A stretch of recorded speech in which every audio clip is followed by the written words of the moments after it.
Following is a special presentation of Riverfront Broadcasting Sports.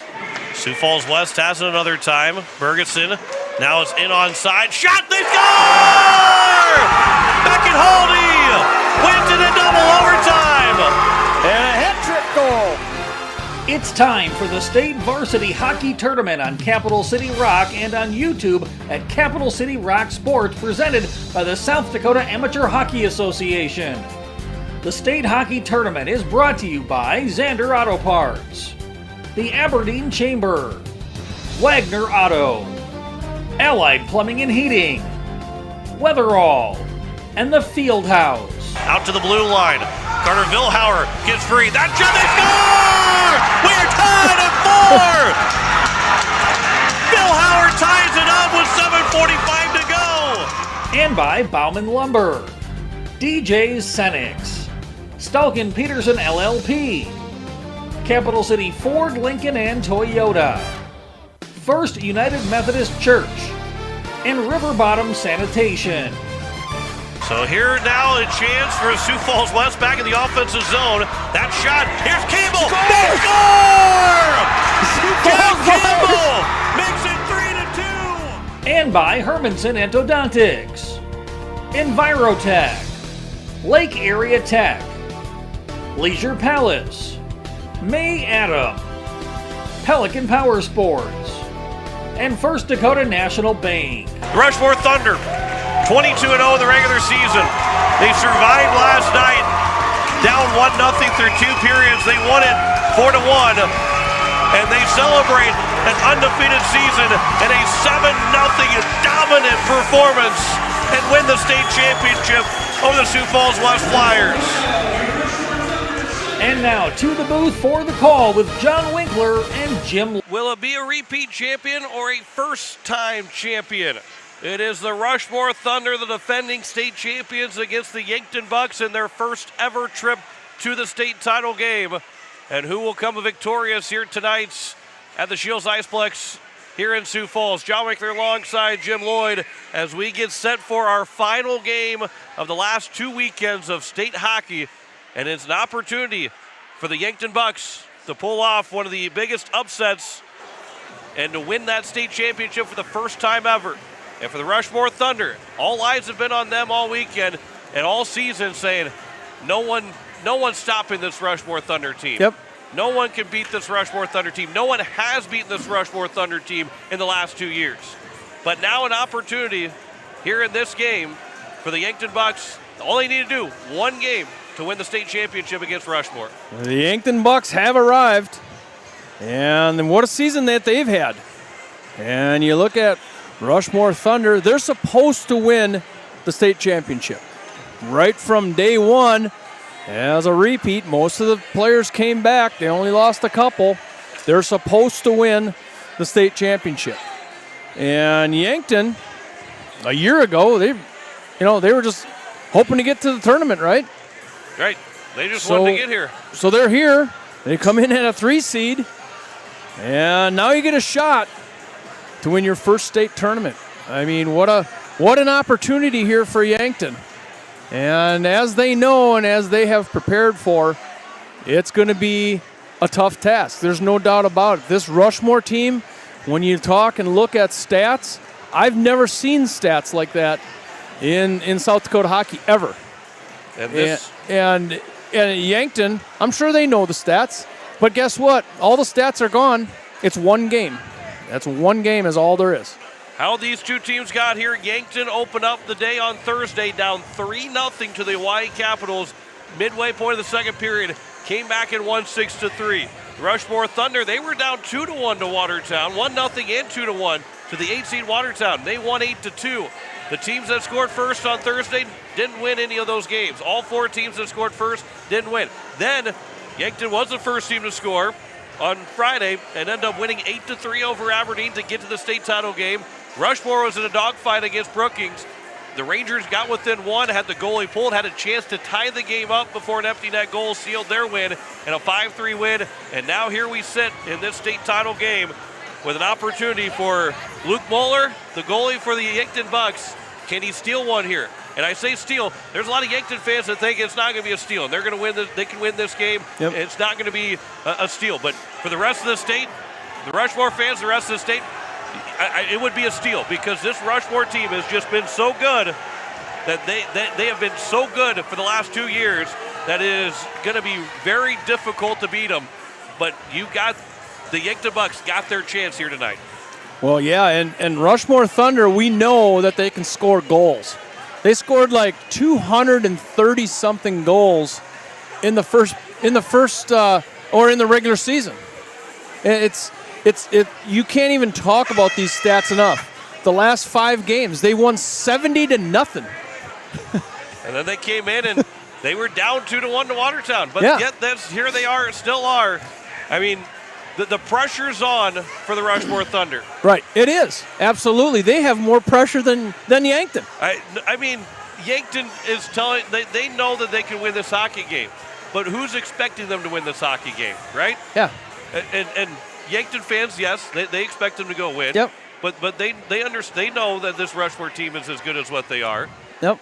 So it really is kind of house money for this Yankton team to just say, let's go out and play some hockey and let the cards fall. My guess is that's the message. I think that's probably the message in the Yankton locker room also. Let's just go out and have some fun. We get a chance. Like, who knows when you're going to have a chance again? And for all those Yankton guys that were leaving here, and you can kind of see as we'll pull the bracket down, but just look at the Yankton crowd that is here at this state tournament for the state championship right over here. And then across the way, it's all red. The amount of cheers that they got coming off the ice was unbelievably loud. That those guys are in the locker room, got to be getting maybe a little bit extra nerves, but some chills going through their spines too, because I think the town of Yankton is closed for the rest of the night. Yeah, I don't think there's anybody left. There's some interstates that will be closing by the end of the night tonight because of weather, but I think Yankton's closed for a different reason because they're here for this state championship hockey game. Yep. And the Rushmore Thunder, though, there's a lot of people that are out in Rapid watching this game tonight that didn't make the trip, but are watching. That's a long trip for them, and some of the interstate's going to be closed. They're not making it back. None of these Rushmore fans are making it back home tonight, and because the interstate's going to be closing on I-90 as well. But this is such a big opportunity for the Rushmore Thunder to kind of cement themselves as probably a 2-year run that is almost untouched. Yeah. With the amount of two teams that'll go in the record books. Yeah. I mean, these guys have been good for 2 years. I mean, they're unbeaten. By the way, Wyatt Reeder had 53 goals and 43 assists during the regular season, 9 points in this state tournament so far. 5 goals and 4 assists for Wyatt Reeder. But also you look at the Yankton Bucks side. Rylan Murphy's got 4 goals and 3 assists. He's got 7 points. 3 goals and 3 assists for Braden Berkland. I mean, these two teams know how to score goals. Yeah. But they've got 2 good goalies as well to try and stop pucks here tonight. But when you start looking at how is Yankton going to beat this Rushmore team, I think they got to take a page what worked for short amount of success that Watertown had and what Brookings was doing.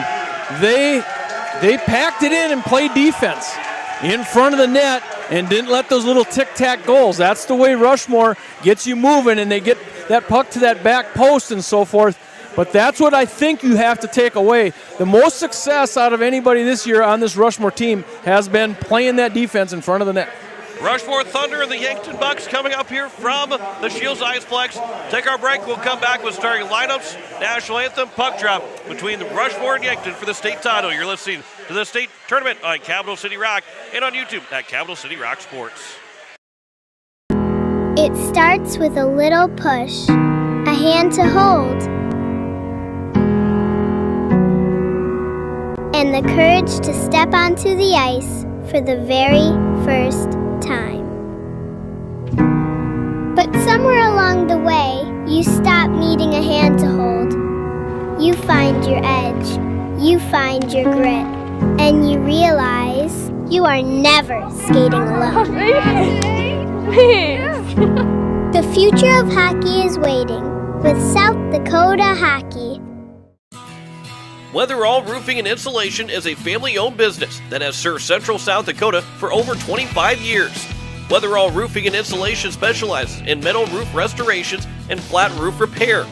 They also offer the highest quality insulation using closed-cell polyurethane foam and blow-in fiberglass. For all your roofing or insulation needs, make Weatherall your first choice. And remember, just foam it. The puck drops, the crowd roars. South Dakota hockey is in full swing. Capital City Ford is proud to support this year's state varsity hockey tournaments and celebrate the dedication, teamwork, and passion of every player on the ice. To all the seniors, congratulations on an incredible season. Whether you're heading off to college or staying close to home, we're here for all of your automotive needs. Stop by Capital City Ford in Pierre. We'll get you on the road to your next adventure. Capital City Ford in Pierre, driven by community, powered by you. Hockey fans, are you ready for power, speed, and precision on and off the ice? At Pelican Power Sports, we bring that same championship mentality to your ride. Whether it's snowmobiles, ATVs, motorcycles, jet skis, or UTVs, we service and repair them all to keep you in the action year-round. Pelican Power Sports, service and repair with a personal touch. At Muth Electric, we don't just power projects, we empower people. We invest in training, mentorship, and career development opportunities at every level. Because strong careers build strong communities. Your future is bright with Muth Electric. Muth Electric now hiring.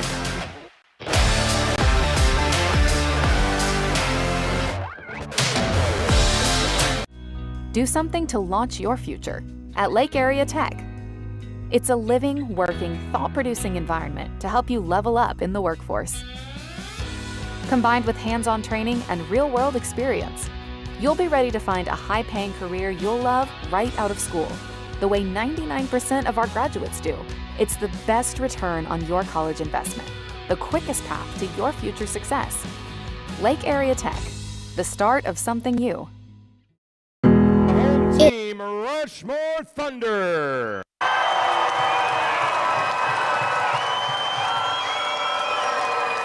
It's time for the starting lineups. First for the Yankton Bucks. At right wing, number 19, Rylan Murphy.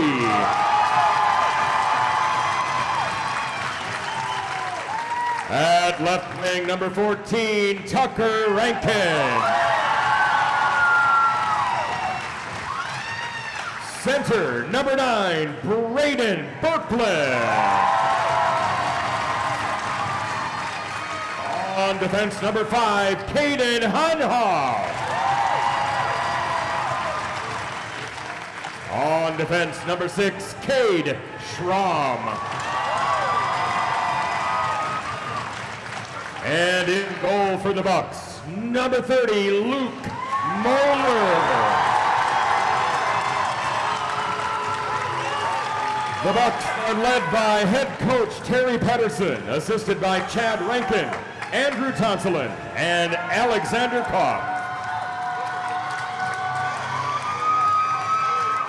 And now the starting lineup for the home team, Rushmore Thunder.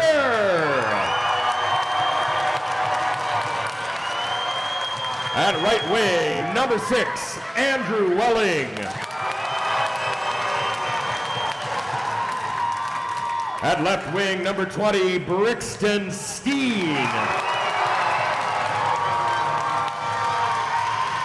At center, number 14, Colton Merchant.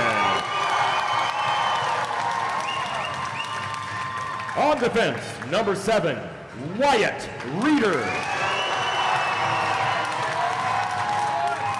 On defense, number 8, Ian Jensen. And goal for the Thunder, number 35, Wyatt Simmons. The Thunder are led by head coach Conrad Reeder, assisted by Hudson Burt, Caleb Merchant, and Michael Ritter. Your officials for today's game have been assigned by the South Dakota Amateur Hockey Association, and they are as follows. Your referees from Sioux Falls, South Dakota, Cody Nicholson, and from Sioux Falls, South Dakota, Matt George. Linesmen are Justin Ballas from Brookings, South Dakota, and Matt Strand from Mitchell, South Dakota. And now fans, please stand if you are able and remove your hats to honor America and those who have served to protect our freedoms at home and abroad. Please direct your attention to the flag in the east end zone of the arena for our national anthem. Today's anthem is performed by Topher Post.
Topher Post, former Sioux Falls Flyer, doing the national anthem.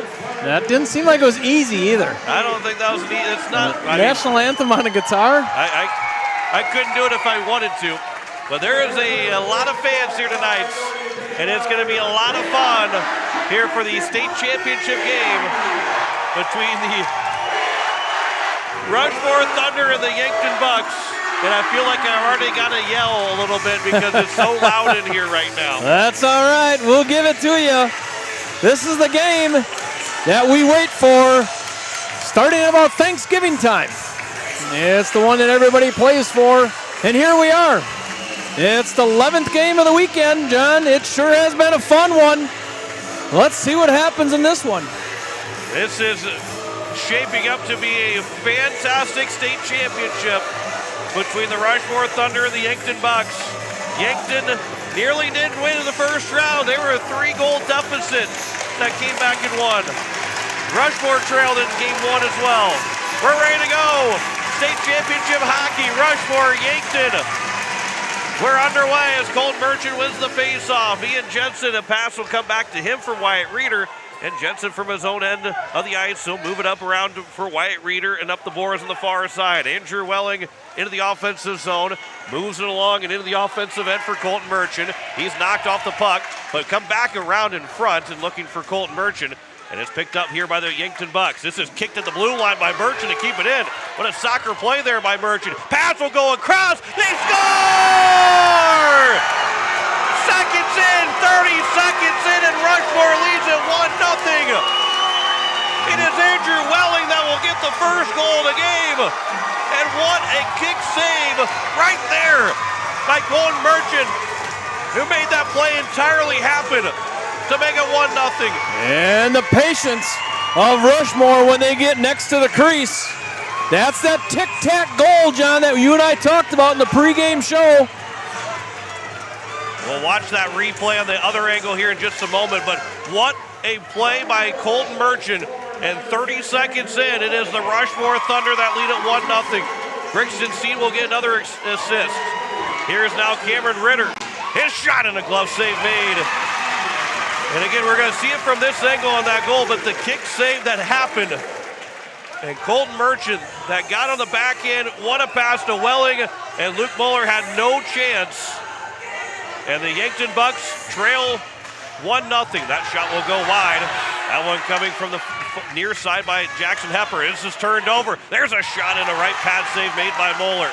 Jackson Hepper will keep it in the offensive zone and move it around here to the far side. The Yankton Bucks looking to get it out of their own end of the ice, and it will move up. A hard pass goes across, and it's grabbed here by Kylan O'Connor. 2 goals for Kylan O'Connor, that coming both in the semifinals.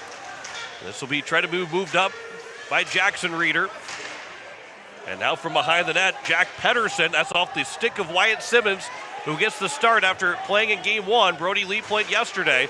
And this is chipped out of the zone. Cameron Ritter will go for a change. Luke Moeller trying to move it up the ice quickly. O'Connor will turn. No one there for Yankton. Oh, it was Jack Pedersen. Couldn't see over the crowd. And that one is turned over. They score! No, they don't! How did he not score? They did not score! Simmons got himself hung up on the post and couldn't get back to the blue paint. And Sedelic is sitting on the porch, and how did that not go in? A stick save that that was wide open. That was called a goal before it happened. We'll go back and watch it again, but it clearly did not go in. With 15:15 to go here in period number 1. What could have been a 1-1 game stays 1-0 for Rushmore. Right back into the offensive zone. Wrap around, they score! Rushmore leads it 2-0 with 15:08 to go. Not even 2 minutes in. It is Colton Merchant. Now we'll wrap it around and score. And how quick did he get around this goal? He'll see him come by in a hurry. And look at that wraparound. That's how they write it up. Colton Merchant, unassisted goal, makes it 2-0 as he's got 2 points, and he's made both those goals happen for the Rushmore Thunder right now. 2 minutes in, and it's a 2-0 lead for the Thunder. Here is now Andrew Welling. That's right back into the offensive zone. Oh, they will be a couple assists. Andrew Welling and Ian Jensen will get the assists. And Yankton will have to battle back again. Can they do it another time? Here's a centering pass, and that one just missed. That one came from Cameron Ritter. He's just got a goal and assist right now. He has 22 goals, 37 assists during the regular season, but just a goal and assist for him so far in this state tournament. This will be now here for Jackson Hepper to move into the zone. Make that Wyatt Reeder, excuse me. And that's going to be knocked away. Trying to center one for Reeder. That's broken up by the Yankton Bucks, and Ryland Murphy, who has been outstanding for this Yankton Bucks team, gets it over for Braden Berkland, who has also been outstanding for Yankton in 2 games. Hepper walks it into the offensive end. He'll shoot it on net, and a glove save made by Moeller. And Jim, right now, a little bit of a shell shock for Yankton to start down 2-0, but they're not unfamiliar with trying to make a comeback. Yeah, they were down 3-0 at one time in a game this week. Face-off will be to the right of Moeller. It is one back to Hepper. And he'll move it around to behind the net. This will be a man that goes down. Yankton fans looking for a call, not going to get one. Cameron Ritter from the corner. Here on the near side, it becomes back up to Hepper, and that shot is blocked. And now looking for Pedersen, but that missed, and it turns into an icing. John, you talk about a team that comes out of the locker room ready to play, and this Rushmore team did that. It's one of their strengths that they have. When they hit the ice, they're ready to go, and they were ready for this one. Face-off will be to the left of Moeller. This one comes in softly on net, and a save made by Moeller. From the corner, it's now picked back up. It'll be Remington, man, trying to stuff it in, and Moeller's going to cover it on the side of the net. And we get a whistle with 13:38 to go here in this first period. It's the defense of the Yankton Bucks that'll be tested in front of that net. You are listening to KCCR FM Blunt, a Riverfront broadcasting station. Our state championship, Rushmore and Yankton. And Rushmore has already opened up a 2-0 lead in this first period. Just 2 minutes in. This is Isaac Dimmer that tries to move it up on the far side of the ice. Comes back over to Easton Velick. And that pass again, they can't get out of the zone. Rushmore is so sound in their offensive zone, even just holding the puck in. Caden Brozick on the near side. That one's knocked away from him by Kylan O'Connor. And O'Connor flips it out, knocked away by Hepper. And it is Jackson Hepper right back into the offensive zone. He'll throw to the corner. He'll go off for a change. It'll come here to the near side. This will be knocked away from Wyatt Reeder, and this will go all the way down for an icing against Yankton with 12:59 left to go here in this first period. Wyatt Reeder goes for a change, but I've noticed him during this. Oh, he's going to stay on the ice. I've noticed he is a baseball player. Obviously a baseball player. He's going to go play Division I baseball, but everything he does is so baseball-like. He hits the front of his stick, the back of his stick. Everything is a routine, like he's going to get ready to go to the batter's box. This is now Brixton Steen on the backhand. That will flip it in the corner. And behind the nets, it'll be moved around by Kate Hunoff, who had an excellent game yesterday. And it'll be coming out to the corner again. Rushmore on the near side. It'll be on the near end. Here's Merchant with a shot that's blocked by Hunoff. On his backhand, it'll come back to Moeller. He's going to try and flip it out of the zone. He does. I don't think that's going to have the legs to go down for an icing. They're going to have to wave it off. Not going to get there, and it'll have to be picked up by Wyatt Reeder. Pass goes up ahead. That one misses for Steen, and we get a whistle on an icing. The other dynamic that you see is the Yankton Bucks obviously are going to key on Wyatt Reeder, and they're trying to knock him around as soon as he touches the puck. He's been pushed against the boards 2 or 3 times now by at least 2 Yankton Bucks defensemen. Face off to the left of Wyatt Simmons. And this will be a tie-up and controlled by Yankton. Chipped out of the zone. This will go down for an icing. And let's just keep getting whistles left and right here to start this hockey game. 12-12 left to go in this first period. It is a 2-0 lead for the Yankton Bucks. As this face-off, Braden Berkland win the face-off. As it's now controlled, quick shot by Rankin, but he shot it wide by about a foot. Here on the near side. Bouncing puck, it is controlled. Ritter, he gets hit as he lost the puck. And then it's going to be Hunoff that tried to send it in, but that one stung a little bit. They got to get him to the bench. That is Prusner. And Jackson Prusner just gets off in time, but he is stung up right now. Here's Berkland with a backhand. That one might have gone off the post. Trying to center one for Berkland. And it comes out of the zone once again, and Yankton will send it back in. They'll tag back up. Wyatt Reeder will grab it here behind the net for the Rushmore Thunder. It'll come here to the near side, and it's going to be moved along as it's moved up here from Jackson Reeder. As he sends that one, and it goes off of Moeller into the netting, and we get a whistle with 11:26 left to go here in this first period. Still a 2-0 lead. Let's go back and watch this replay here and see if there is that, if that shot went off the goalpost or not. As it comes here, one just went wide of the goalpost. And this one is controlled by Yankton on the face-off in the defensive zone. Flipped in by O'Connor, right on net. Wyatt Simmons will make the save. His second save of the night with 11:15 left to go here in the first period. We'll be watching for Jackson Prusner as he went off under his own power, but he took a puck to the boot. Yeah, he was right at the bench, but it took him a long time to get off to the bench. It stings for a while. Man gets kicked out of the face-off dot. Brixton Steen will come in to win the face-off for Rushmore now. This will be moved all the way around the boards, held in at the blue line, kicked away Wyatt Reeder off the boards, and now it's a 2-on-1 for Rushmore. That pass comes over. There's a shot, and that one went off of Luke Moeller, maybe wide. Wyatt Reeder, though, picks it up with a shot. Moeller makes the save.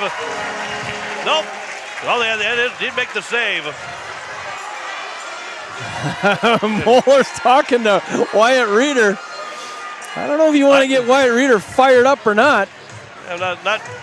There is no goal with 10:57 to go here in this first period. That was an odd sequence there, thinking that I thought he had saved it, then the horn started to go, and then Luke Moeller came charging out of the net for just a second. Here's Colton Merchant behind the net. He'll wrap it around, save is made. Comes back to Reeder, who will shoot it high, bouncing off the glass. And almost came back out in front of the nets. Now it's a chance for Ryland Murphy. 3-on-2 if they hurry into the zone. Here comes Tucker Rankin trying to go around Reeder. Centering pass, and it's going to be missed twice. Ryland Murphy sent it back over, and unable to get a shot away was Maxwell Weisenberger, who joined that 3-on-2. He had an open net. He just couldn't get his stick on it. Weisenberger is able to hold it in for Yankton over on that far side. Kept bouncing around, and it's finally Brixton Steen that will get it out. It's picked up by Braden Berkland. This is poked away by Colton Merchant, and it's now behind the net for Easton Velick. It comes here the near side. Jackson Reeder's able to hold it in. He tries to make a move around, can't get a shot free, but it does go off of Luke Moeller, and he is able to cover it up and get the whistle with 10:02 left to go here in this first period. There is Jackson Pressner back on the ice. He maybe missed a shift. Yep. But he's right back on the ice with 10:02 to go here in the first. This face-off will be controlled by Jackson Reeder.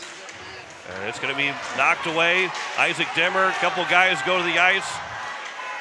Also going to the ice was Kane Howard. And now it's moved along as the Thunder fans are trying to continue to rally their team up 2-0 right now in this first period. A little bit of a sandwich hit by Yankton. Quick exit out of the zone by Rushmore. And that pass goes across. Reeder will with the cross corner dump into the zone. Easton Velik will pick it up here for the Yankton Bucks. It is now eventually grabbed, and Rushmore lost the puck. Goes back over to Jackson Hepper. Pass will go over. Ritter with a shot and a glove save made by Moeller. He didn't catch it cleanly, but it's knocked away, but not out of the zone. Wyatt Reeder will send it in, and Moeller will cover to get the whistle. And it is a face-off coming up to the right of Luke Moeller. Make that the left of Luke Moeller. 2-0 is our score on the South Dakota Hockey scoreboard with 9:14 to go in this first period. This face-off is controlled by the Yankton Bucks. Jack Pedersen kicks it up ahead, but it will be kicked away by the Rushmore Thunder and into the offensive zone. And it'll come around here to the near side. Cohen Williams trying to pick up the puck in the corner. Williams has it behind the nets on his backhand, but can't center it. Stick was lifted and knocked away by Hunoff, but his pass misses for Pedersen. And then Wyatt Reeder will move it around, but it will come back into the offensive zone for Yankton. First grabbed here by Ian Jensen. Thunder across, that one misses for Williams. That will go for an icing, and we will get a whistle with 8:34 left to go here in this first period. We're already down to 8:34 in this first period, and what a period it's been. Rushmore Thunder striking 30 seconds into this one, and then again at 15:08. Face-off will be coming to the right of Wyatt Simmons. It is going to be won by the Rushmore Thunder. This is moved along at the blue line. That puck will make its way here for Hunoff for Yankton, and it will go up ahead. And now it's grabbed here by Cade Schramm. His shot, and that one's a save made. And after it's blocked away, and it'll come back around. And now it's grabbed here by Ryland Murphy. He was shoved off the puck, but kept possession of it. Walking in is Berkland. Pass will go across. Hunoff trying to go back again. Maybe one too many passes, but it went behind Tucker Rankin.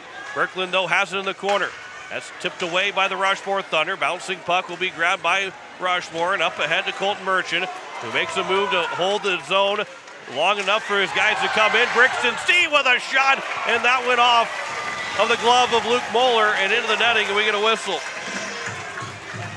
How about the composure of Colton Merchant as he crosses the blue line, gets taken off his skates, and puts it back to a teammate into the offensive zone. Face-off will be to the right of Moeller. Cameron Ritter will take the face-off. And we get a false start on the face-off.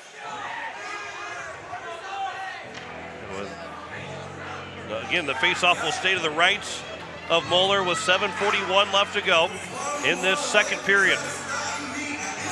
This face-off is won. Reeder with a shot right in on Moeller, made the save. Rebound is still loose, and Moeller is able to cover it up and get a whistle. With 7:35 left to go in this first period. What an atmosphere, Jim.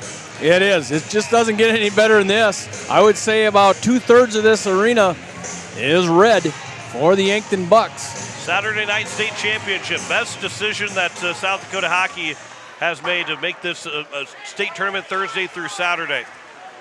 I don't think we get this same type of atmosphere if this is Sunday afternoon. This has been fantastic for the second year in a row now to have Thursday through Saturday varsity state tournaments. Ian Jensen will pick it up. It'll be moved along, and it's behind the nets for Wyatt Reeder. This comes back here for Jensen. Played off the boards. That puck is still loose around. Tucker Rankin trying to fight for it. Make that Jason Lachek trying to fight for it. And it's moved up ahead, and it's now Cameron Ritter. Ritter got in, he got knocked free, and they're gonna have a penalty coming up against the Yankton Bucks. It will be a trip against Yankton. That interference is gonna be called against Yankton. And our first power play belongs to the Rushmore Thunder. And it is Grady Van Cleve that will go for an interference. It's the first Pelican Power Sports power play of the game. Rushmore so far 2 for 4 on the power play, all coming in that first game. This will be flipped up. It does come out of the zone. Wyatt Reeder will pick it up here for the Rushmore Thunder behind his own net. He'll slow things up. There was 0 penalties between either team yesterday, between Rushmore and Brookings. Nobody had the power play at all because nobody got put in the box. Here's a centering pass for Ritter. Can't get a shot away. Still back out to Hepper. Hepper now moves it along, trying to go for Reeder. And it got to the corner after it was tipped away from it. Reeder gets pinned to the boards. Rylan Murphy. This is coming out to the blue line, held in by Hepper. Good job by Hepper to hold it in. One-time chance. Rebound comes over to Reeder on the shot. And then his pass hit something and went somewhere. Luke Moeller didn't know where it was either. I don't think anybody knew where it was. Everybody was looking around. I'm not so sure where that puck even went to, but it did go out of play. Face-off will be to the right of Moeller with 6:04 to go, 1:14 remaining on the power play. Here's a face-off that's won by Wyatt Reeder. Or 1-2 Wyatt Reeder. Pass, trying to go through the seam. There's a shot and a save. Rebound is going to be pushed aside by Moeller, and it will come out of the zone. All the way down, Wyatt Simmons will block it up. He'll leave it for Reeder. And as Wyatt will turn things around, he'll move it up and then leave it back. Cameron Ritter into the neutral zone of the left wing. As he walks it in, leaves it back for Reeder at the point. Reeder to the side of the face-off circle, now down for Ritter. Waiting, centers one. There's a bouncing puck. He flipped it up and is knocked by the stick of Luke Moeller. And now it's barely in. The linesman got in the way of the Yankton Bucks and Rylan Murphy trying to move in. That was to the chagrin of the Yankton crowd. Golden Merchant is now Jackson Reeder with a shot. He scores! 3-0. Jackson Reeder picks up that loose puck and goes right up to the top corner. 3-0 lead for the Rushmore Thunder in this first period on a power play goal by Jackson Reeder.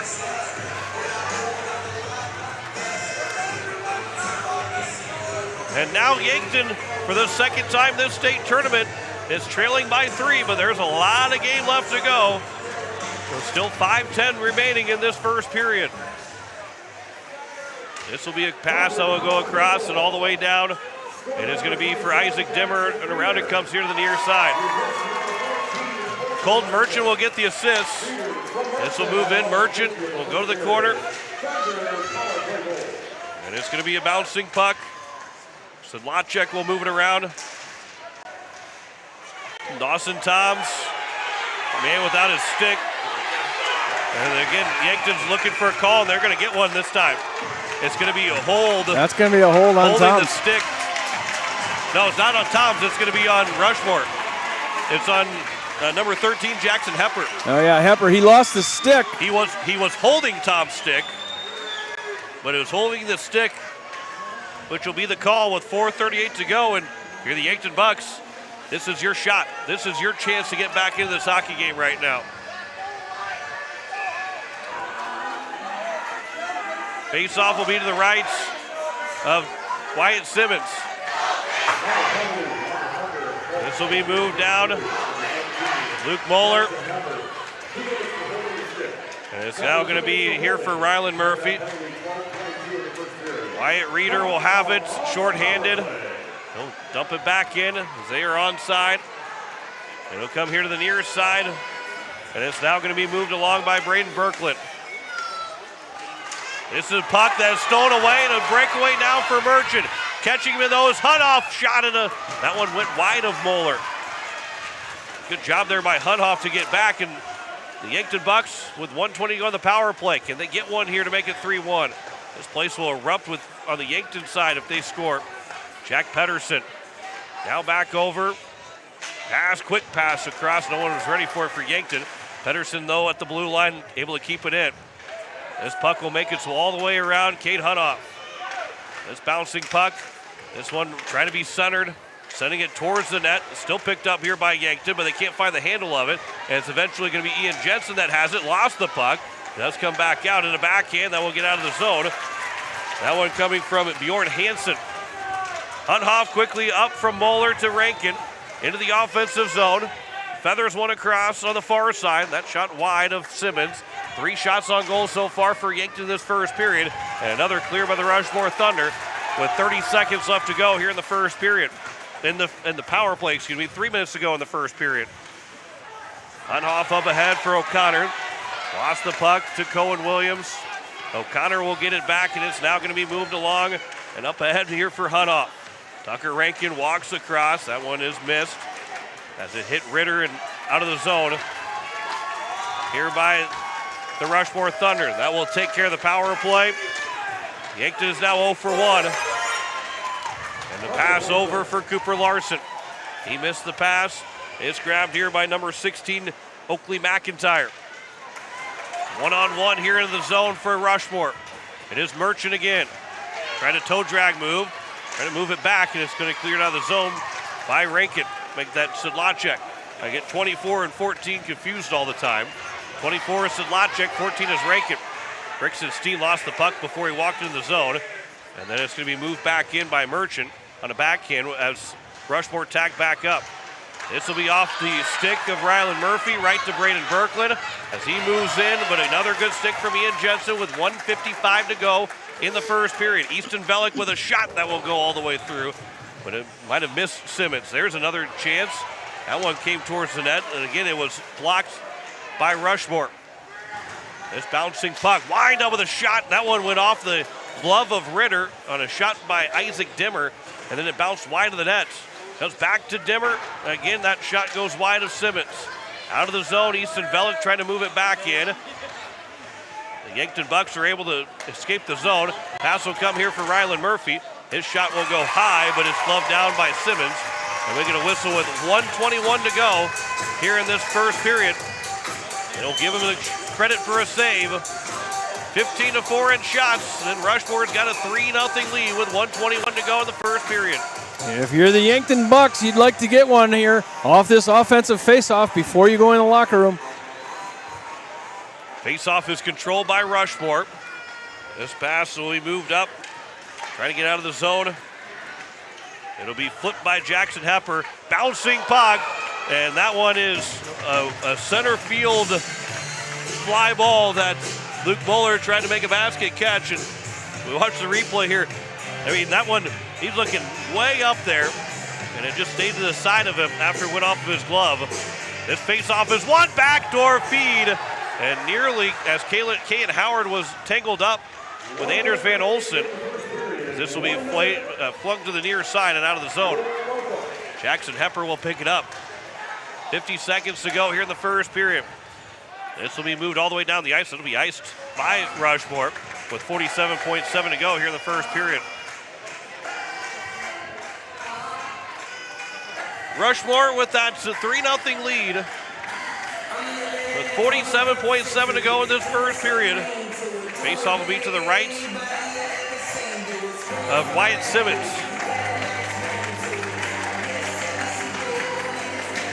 This will come here to the near side. Cameron Ritter trying to find the handle of it, along with also Grady Van Cleve. Rushmore has the puck, and it's moved down the ice by Jackson Hepper to Colton Merchant. 2-on-1 in, shot and a save made by Moeller. That rebound could have been a juicy one. Cameron Ritter can't get a shot away as he was turning to his forehand. 20 seconds to go here in the first period. This comes out of the zone. Wyatt Reeder again. Now back to Hepper. Still carried into the offensive zone. 13 seconds to go. That will be a penalty coming up against Yankton with 12 seconds remaining. That will be a high stick penalty. I don't know if it caught him in the face or at least in the shield, if nothing else. Maybe in the neck, it looked like. I think it might have got right underneath the helmet. And to the penalty box will go Tucker Rankin. He went right away. He knew it with the high sticking call. 12 seconds remaining in this first period. Face off to the right of Luke Moeller, and a chance here for the second Pelican Power Sports power play for Rushmore to try and score the final seconds. If they take a 4-0 lead, they will not in this first. Well, there's still a chance. 4.6 to go. That one goes into the bench of the Yankton Bucks. Does Wyatt Simmons is trying to tell his coaching staff, hey, get me to the bench. Let's go 6-on-4 here for 4.6. Probably not a bad idea. He keeps looking over there.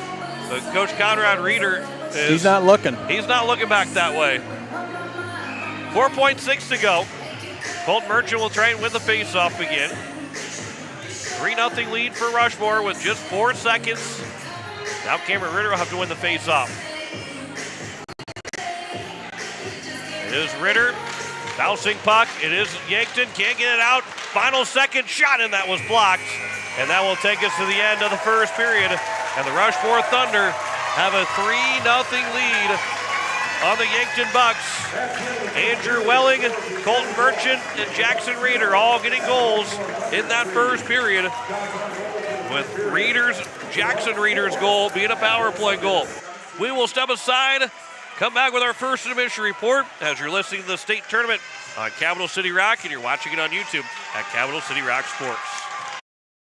Hermanson serves Central South Dakota with specialty root canal treatment. Hermanson Endodontics aims to provide treatment that is not only comfortable, but has a quality-first emphasis. We believe that by preserving as much healthy tooth as possible, we can help you retain your natural teeth longer. This is accomplished with state-of-the-art three-dimensional imaging and the dental operating microscope to guide diagnosis and treatment. Ask your dentist if a root canal specialist is right for you. Hermanson Endodontics, 1709 North Lincoln Avenue in Pierre. Wagner Auto Company is your complete transportation headquarters. Now is the time to order your new Buick, GMC, Chrysler, Dodge, Jeep, and Ram vehicles, plus a good selection of quality pre-owned and certified pre-owned vehicles. They'll take care of you after the sale with a full-service parts and auto body shop with trained technicians, along with a friendly financing team that'll work with you to find the best deal and one that'll fit your budget. Wagner Auto is your local full-service family-owned dealership for over 115 years. WagnerAuto.com. That's WagnerAuto.com. Quality fuel, quality service. That's the DJ Cenex promise. Derek and Maggie Dell are proud supporters of local hockey. Swing by for a quick refuel and experience the local friendly service and clean atmosphere that makes a difference. We're more than just a gas station. We're your hometown partner on the road. Get ready, because the best is getting even better. Our brand new state-of-the-art car wash upgrade is coming soon to give your vehicle the VIP treatment it deserves. DJ Cenex, fueled by community, driven by you. As our Aberdeen teams take the ice at the state hockey tournament, we're cheering them on from home and inviting you to come see where that pride begins. Aberdeen is a community that rallies together, on the ice, in our schools, and across our local businesses. From great food and unique shopping to year-round events and family fun, there's always something happening here. So when the tournament wraps up, make plans to visit. Discover what makes Aberdeen worth the trip at aberdeensd.com. Need cool as heck logoed caps, t-shirts, and snuggly sweatshirts fast? Get them at Cotton & Customs Embroidery and Screen Printing Studio in Volga. Their cool new, faster screen printing technique means no more plasticky, dried-out lettering to peel off after a few washings. No logo? Let Cotton & Customs design and digitize one for you, free. See their colorful embroidered logos really pop. Click cottonandcustoms.com. Let's brand your brand together. The lawyers at the May Adam Law Firm in Pierre know how important your families are to you. If you've been putting off getting your affairs in order, know that the May Adam Law Firm is available to counsel you through your questions and help you get the documents in place so that you've made your loved ones secure. Call them at 224-8803 and they can chat with you about how to document your concerns and care for your family. We're all in this together, and the May Adam Law Firm is ready and able to help. As we welcome you back, it is the end of the first period, and it is a 3-0 lead for the Rushmore Thunder over the Yankton Bucks. Andrew Welling, Colton Merchant, and Jackson Reeder have all scored. Luke Mueller stopped 14 of 17 shots, but as you can see the stats on YouTube at Capital City Rock Sports, we are joined by Dave Spencer with the Yankton Bucks hockey organization, and a guy that, if you're a Yankton fan, that name Dave Spencer definitely rings a bell to you. You've been part of the KYNT broadcast for this year, the last couple of years since they've been doing hockey, and how exciting is this for Yankton Bucks to be in the state championship game? Yeah, I don't know if you can express the excitement. I mean, just I get choked up over it. I mean, it's our 19th season of fielding teams in the South Dakota Amateur Hockey Association, 20th year of our rink.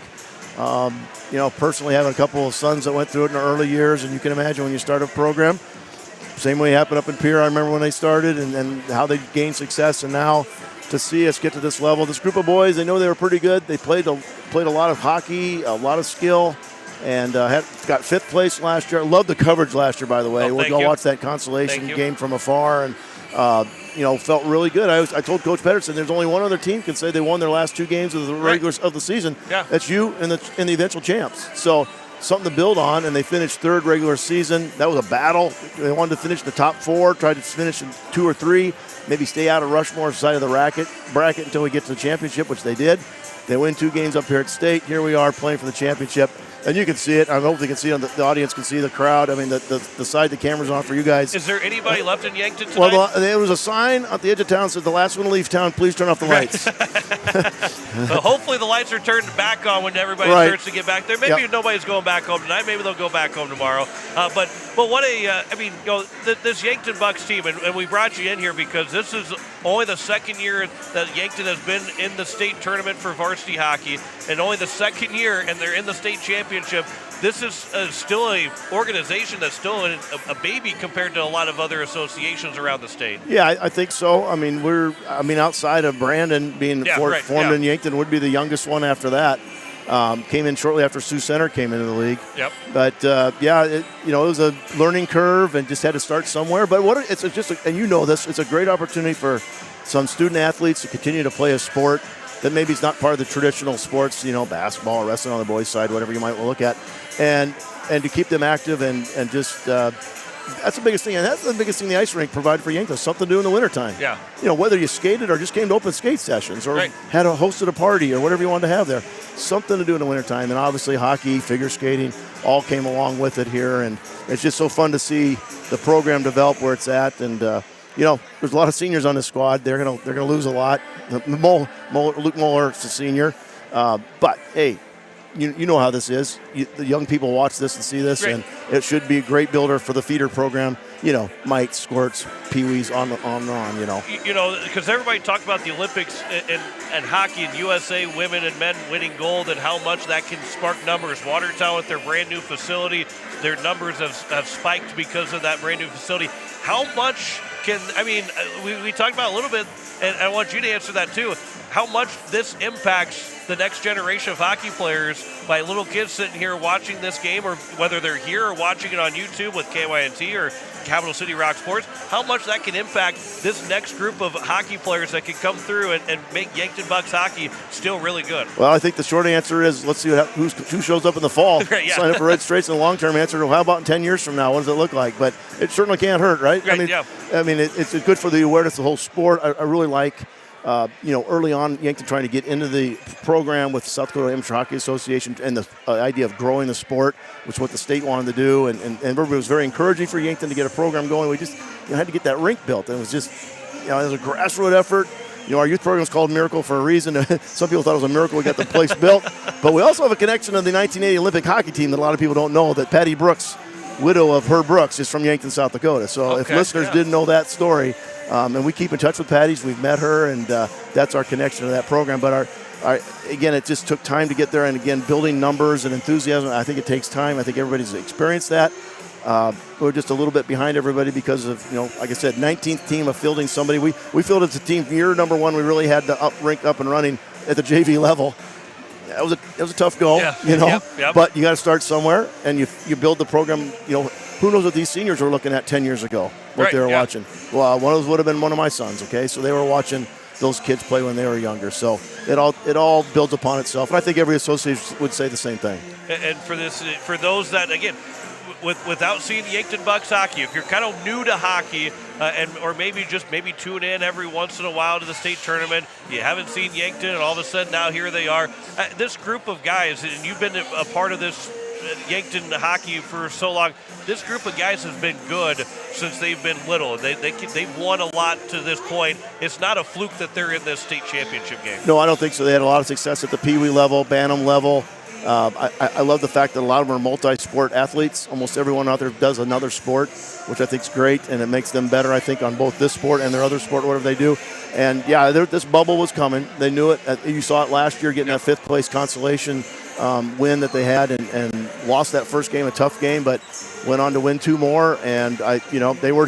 Here's my message to the team would be right now. Well, you were down to Oahe the other night, 3-0 at the same time. Yeah. So, come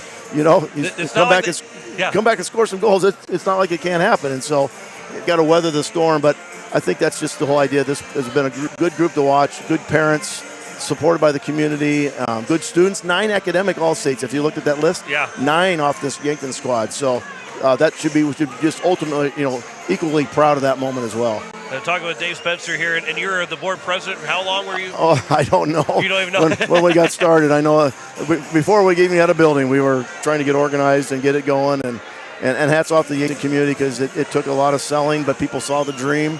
And now people say we can't live without that rink. So that makes you feel really good. And when we have home games, a full house for the home games, and to just see today. Yeah. I mean, oh, man. I was going to say, have you been able to just sit here and just soak in the crowd here for Yankton tonight? You know what's so neat? John's, we got alumni here tonight. We've got former coaches that have maybe moved away. We've got people watching online from all over the United States that have been part of our Yankton program that have moved on maybe from Yankton or retired somewhere else. And so there's a lot of connections back here tonight that it's fun to see that. I'm big into the word community and the hockey community and the Yankton community, and it's nice to see the two, melting together. And I know other hockey associations could feel that same sense of community. We're going to let you get back over the cross the other way here in just a second. Final question for you. Yankton's down 3-0. In your expertise, what does Yankton need to do to get back in this hockey game? They've had some good offensive pressures. Just weren't that one not empty net, but the Rushmore goalie fell down, and the puck was laid right there. Get one goal. And this team scores in bunches, and you've seen it throughout the year. They've seen in this tournament, they score in bunches, and so, but Rushmore's playing with a lot of confidence. Yankton got to play at the same level of confidence. Stick with it. Well, I appreciate you coming over here. It's good to talk to you. It's good to hear about Yankton Bucks hockey, because this is a lot of fun to see this team in this state championship. Yeah, thanks for having us, and thanks for all the work you guys do on the network and broadcast the tournament. I think a lot of people really enjoy that. Thank you. I appreciate it. You bet, John. That is Dave Spencer. We've got to take another commercial break. When we come back, we will have the second period, a 3-0 lead for Rushmore over Yankton. You're listening to the state tournament on Capital City Rock and on YouTube at Capital City Rock Sports. Fieldhouse in Pierre is the perfect place to sit back and watch the state hockey tournament with friends and family. The Fieldhouse with a full bar gives you that feeling like you're at the game without having to leave town, with a selection of your favorite concession-type food, and who doesn't love some pizza? There's free popcorn, peanuts, and Gardettos to complement any of your snack cravings while enjoying the games on one of the many big screen TVs. The Fieldhouse, 2013 East Gate Avenue in Pierre. Your place for the game this weekend. Go Caps! When you're in the need for high-quality replacement auto parts, look no further than Zander Auto Parts and Machine Shop in Pierre. Zander's has been servicing the Pierre area for over 40 years. Their professional parts techs can get you the parts you need and get you back on the road. Stop by Zander Auto Parts and Machine Shop at 500 West Sioux in Pierre, or call 224-9221. Zander's, your source for domestic and foreign auto parts and accessories. Is it the competition that keeps bringing you back? The long-standing rivalries? Or is it seeing friends again and cheering on your favorite team? At First Dakota, we're here for it all. We appreciate the fans, the players, the coaches and officials, the concessions crew. The shared community experience is part of what makes life here great, and we're here for it. See you at the game. First Dakota National Bank, member FDIC.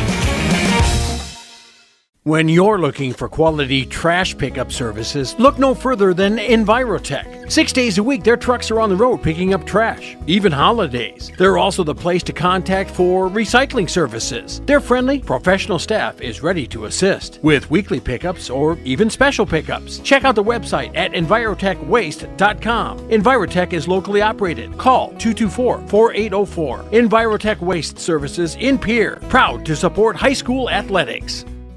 Oh, shut the water off! Shut the water off! Oh, don't give me that look. I know you said to call Allied Plumbing and Heating. I read the instructions and I watched a couple of videos. I thought that I had this. Let me watch a couple more videos and I'll take care of it. Just go to your sister's. I'll have it fixed.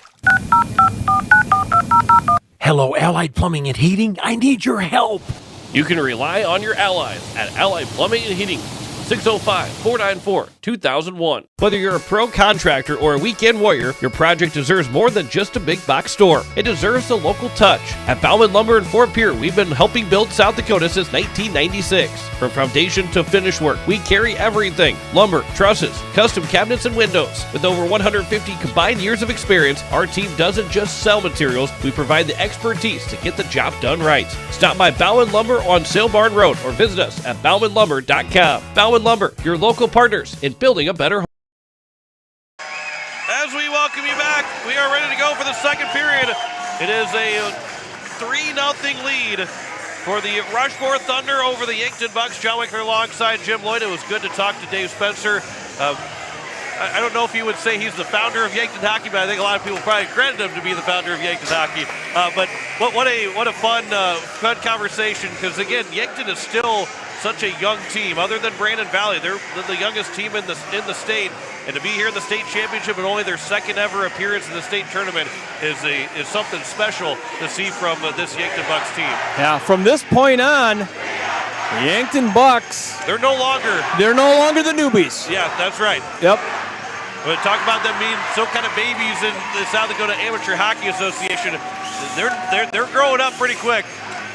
Remember, the Rushmore Thunder are on a power play here for 1:49. We're ready to go, and it is the Rushmore Thunder start on the power play in this second period. Wyatt Reeder will go up ahead, and it's grabbed by Cameron Ritter into the offensive zone. Lays it back over for Colton Merchant. Back over now to Reeder. It's going to be for Jackson Hepper.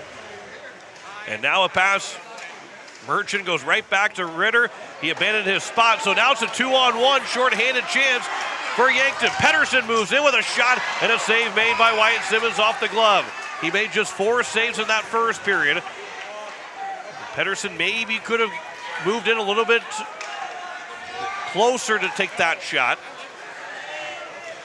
as this will be out of the zone again and all the way down. But it is really, you look at this Rushmore team and you start to make, I wouldn't say you're panicking, but it does make you feel like you got to take a shot just so you can get one. But Pedersen maybe had a chance to move a little bit closer to the net.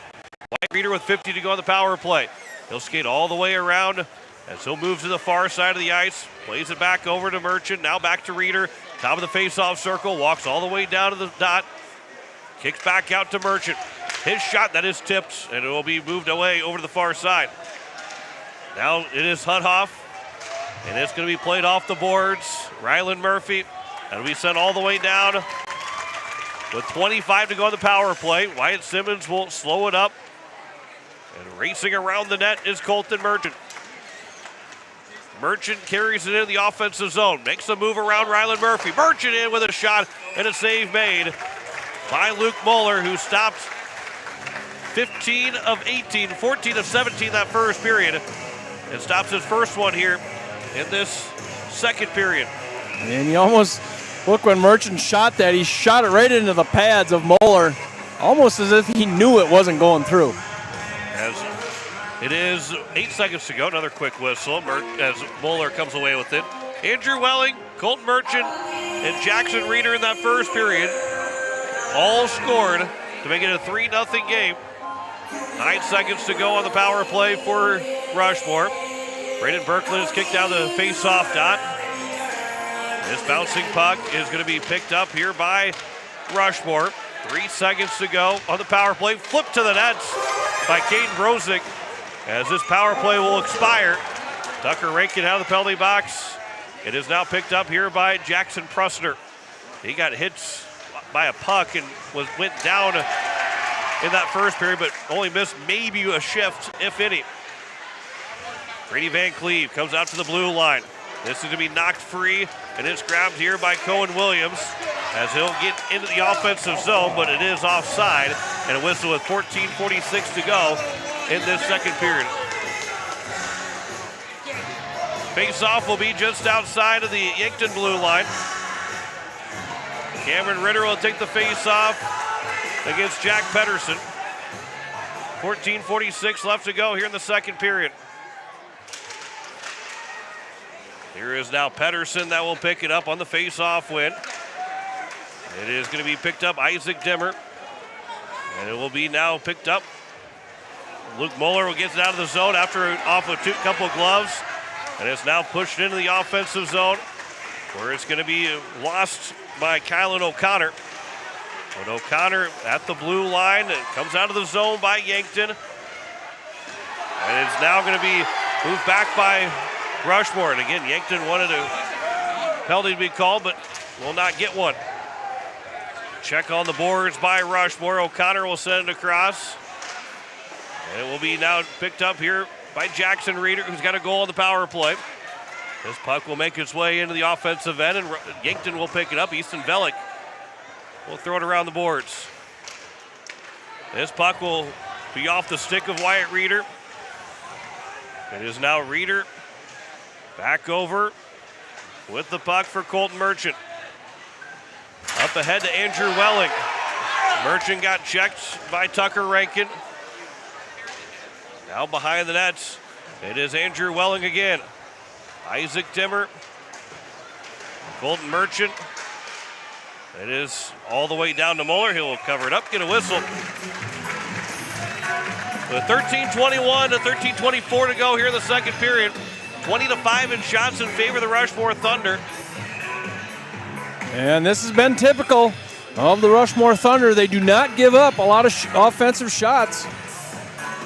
They have control of the play here in the first period in near 3 minutes. Here's a shot on and a save made by Muller. Rebound is up in the air. Trying to bat it out of the air was Colton Merchant. He'll throw it back across. And now it's going to be to the corner where Jackson Hepper will pick it up. Hepper plays it to the boards, trying to fight for it along with Braden Berkland.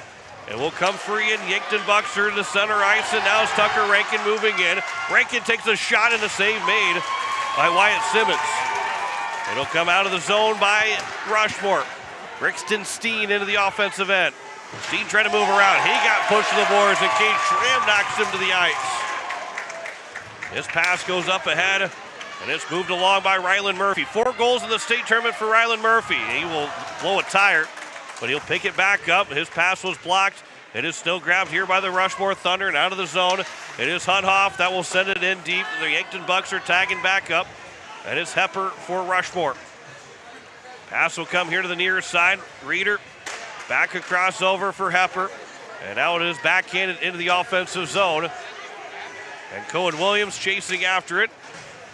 Chipped out by one of the Rushmore players. And then now out of the zone, 3-on-2 potentially here for Yankton. Hunhoff moves in. That shot is score!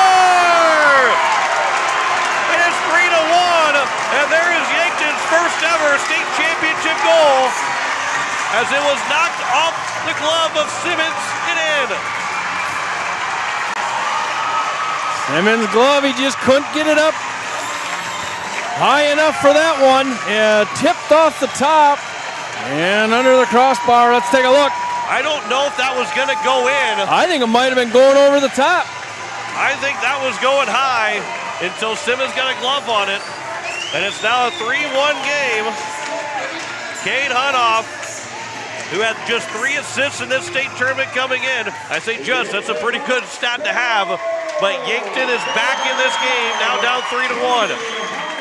And Dave Spencer, during our first intermission, he had said, just got to get one, and maybe things can start flowing in.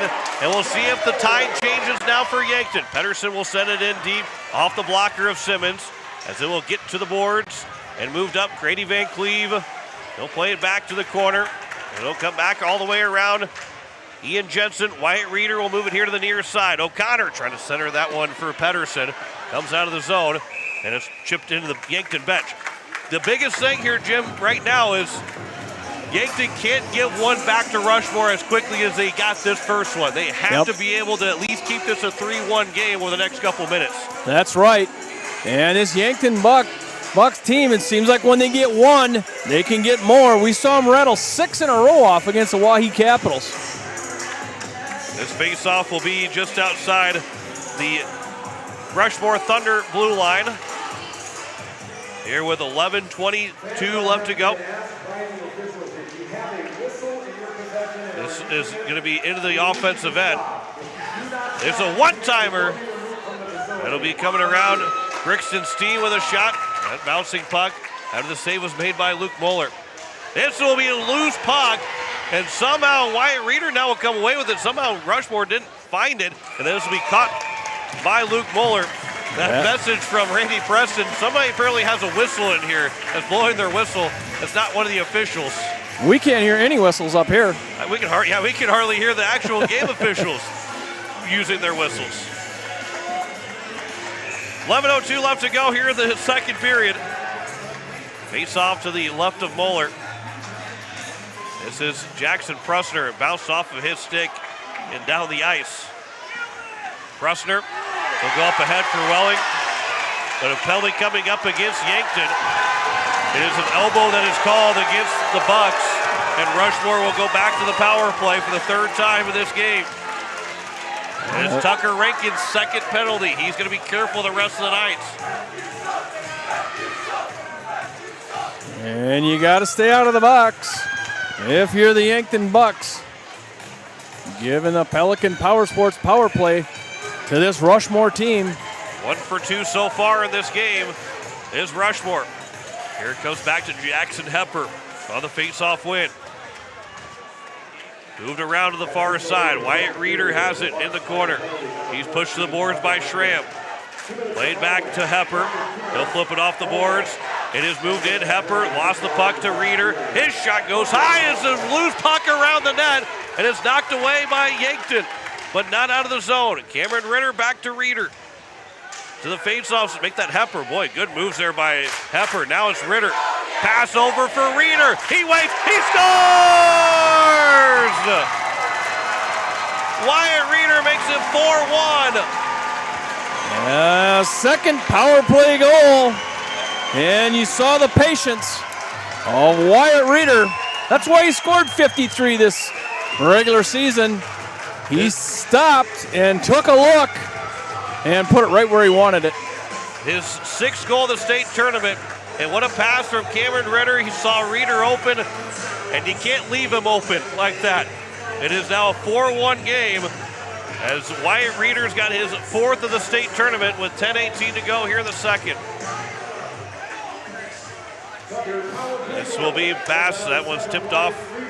And it's now Isaac Dimmer. If I do my math, that's 59 goals for Wyatt Reeder. Yeah, so Reeder's 1 away from 60 on the entire year, including the state tournament. Merchant, that is going to be a dangerous penalty coming up against Yankton. And now we're going to get another penalty that's going to come up against Brixton Steen. And we will see. Merchant, he's in distress there as he goes back down. And falling to the ice was Hepper. That is not good. He fell to the ice, he lost his balance. That might be a game misconduct. That might be a 5-minute major penalty. He got his helmet knocked off. And you got to think. And so that will, again, this will probably be a 5-minute major penalty coming up against Isaac Dimmer. Trying to skate off the ice there. And lost his balance. He does make his way to the bench. Merchant. That is Colton Merchant. And he's going to take a seat, and I would be willing to think that they're going to look at concussion protocol there as he got up and made it about halfway across the ice, and he was obviously wobbly. And the referees, what are they going to do here? It was a call immediately, and probably head contact with an elbow. It probably ends up being maybe a 3-minute power play in total, but a 5-minute penalty because of Brixton Steen's penalty. I think, yeah, they're opening the door. I think that Dimmer is going to be, I think it was Dimmer that got, yeah, it's a 5-minute major to Isaac Dimmer. And that will be a head contact major call against Isaac Dimmer. And Isaac Dimmer is going to be done for the contest. And so someone else will have to serve the penalty. As he gets removed from the game. And you hope that Colton Merchant's able to come back. They're tending him on the corner of the bench. Yankton will take the timeout. Brixton Steen, so it's going to be a 3-minute power play in total. I think Merchant's going to go. He's going to have to go to the locker room. Yep. He skates off the ice under his own power, and the training staff's going to meet him in the locker room is what's going to happen. Yeah, the training staff's going around. So the timeout was taken by Yankton. It is a charging major call to Isaac Dimmer. Brixton Steen will go for 2. It's a roughing call with 9:58 to go. But Dimmer, it's a 5-minute charging call. And it will be a power play for Rushmore, and they can score as much as they can for 3 minutes when they get that 3-minute power play. Because it's 4-on-4 for 2 minutes, but that penalty will last for all 5 of those minutes, regardless if Rushmore scores or not. And this can be a game-changing sequence here. So it's now, and I didn't get the replay, I'm not going to show it anyway, but the helmet came off of Colton Merchant when he got checked. He couldn't make it to the bench without falling to the ice. So hopefully he is okay and he can return to this game. But his safety is more important. His health is more important. 4-on-4 for 2 minutes. It is now here for Hepper, but he lost the puck. And it's going to be moved along here by Cade Hunoff. Steen went for roughing after Dimmer had the charging call. Steen ended up hitting him and got called for the penalty. This will be flipped over the top of the crossbar. And it's Wyatt Reeder now that will have it here with 9:25 remaining in the second period. Jackson Hepper will send it across here for Reeder. Reeder will wait. And now he'll move it around. 2 guys around Yankton trying to move it away from Reeder. Into the offensive zone. Hepper gets checked to the boards. Now Rylan Murphy can move it up ahead. Chance for a 2-on-1. Murphy's pass goes off the skate of Hepper. Centered one over, blocked by the skate of Reeder, not out of the zone. Tucker Rankin with a shot that goes off of a body. Here's Hunoff. That one will knock the stick out of the hands of Reeder on his rebound chance. And it's now Ritter. 50 seconds left to go on the 4-on-4. Rylan Murphy up ahead to Weisenberger. Maxwell Weisenberger throws it wide of Simmons.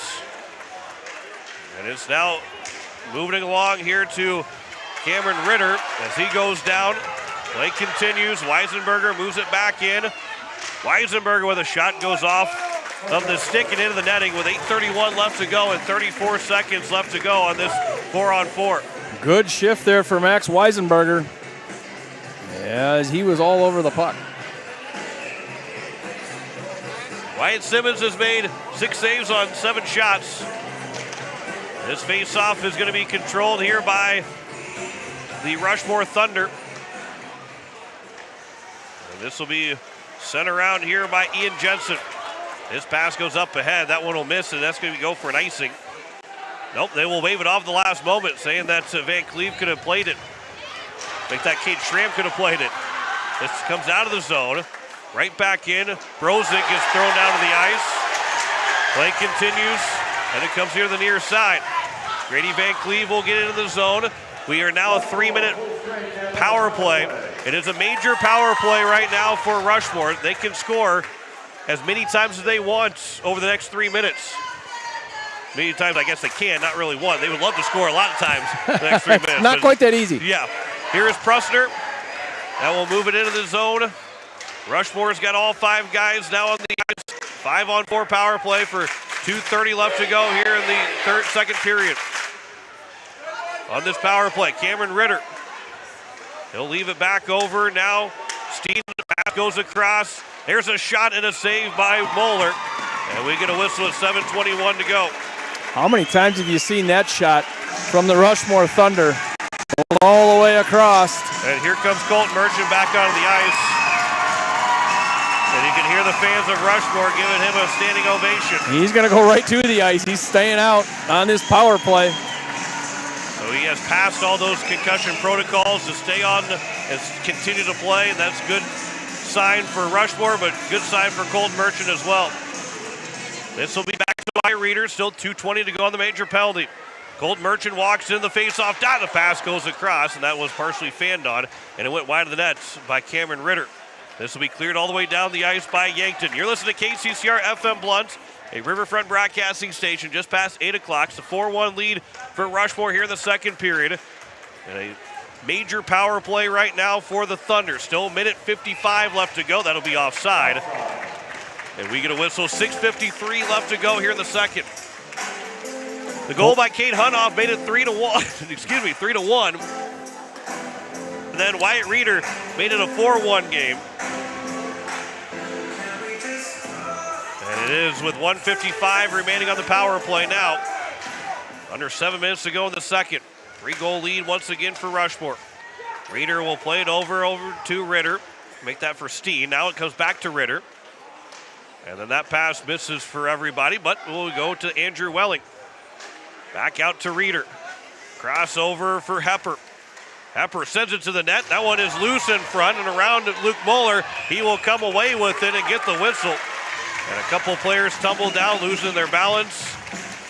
Referees notice it, and cooler heads will prevail with 6:27 to go. Here in the second period, 1:30 left to go in the power play. Colton Merchant, we'll keep an eye on him as he came out of the locker room and went right to the ice, then he went right back to the bench. He was only out there for about 10 seconds. Face off. This will be one here. Cameron Ritter for the Rushmore Thunder. Out to Hepper. He's looking for a shot. Now it's Ritter again. Battle in front of the net. Here is a shot that goes all the way through but went high and wide. It is Ritter again with 1:13 remaining on the power play. Back over to Ritter with a shot that goes over the crossbar. Hepper will pick it up. His pass now over for Reeder. This shot and a save made and no rebound from Luke Moeller. And again, a little bit of pushing and shoving after the whistle with 5:59 to go. Luke Moeller is down right now. Oh yeah, he's slow to get up. As he just takes his helmet off there, and he got in some heavy traffic in front as Wyatt Reeder walked it in. That shot, maybe the shot came up, maybe a stick came up and got him underneath the mask and then above the chest protector. As much as the goalies are protected with all their padding, you can still find a spot every once in a while that just finds a way to get you. It never feels good. That's a rough place to play. When that puck's in front, you have 5 or 6 guys right out in front. And he's got his helmet back on, and we're about ready to face off. This face-off, Brixton Steen will win it back to Wyatt Reeder. Reeder now over to the corner on the near side, far side. Reeder again back to Hepper, square away to the right wing side. Is picked up here by Ritter. This group has been on for a long time. That shot will be caught by Luke Moeller above the crossbar, and he gets another whistle. 46 seconds to go on the power play. This is a major power play. And Jim, I think too that if Yankton's able to kill this off, yes, that Isaac Dimmer is not going to be with them for the rest of this game, but if they are able to kill this off, the momentum can start to maybe swing the Yankton side. I mean, they eventually will get back to 5-on-5, but if they don't give a power play goal, this could start to swing for the Yankton Bucks fans to get right back involved in this. If you kill this off, that is a major play. Reeder to Steen. Moved all the way in, 25 to go. Moeller will try and clear the zone, but he didn't get all of it. And it will be, though, cleared by Yankton. And all the way down the ice, as it's picked up here by Simmons. Reeder will grab it here with 5:10 to go in this second period. 13 left of the power play.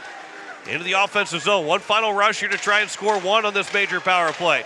Here is now Hepper with a shot, and that goes wide off the glove of the backside of Luke Moeller, who's turned all the way around. And it will be back to 5-on-5. A couple whacks for Andrew Welling, and Moeller makes a couple big saves. There's another centering pass across side of the nets. And it's now Kate Schramm. It's 5-on-5.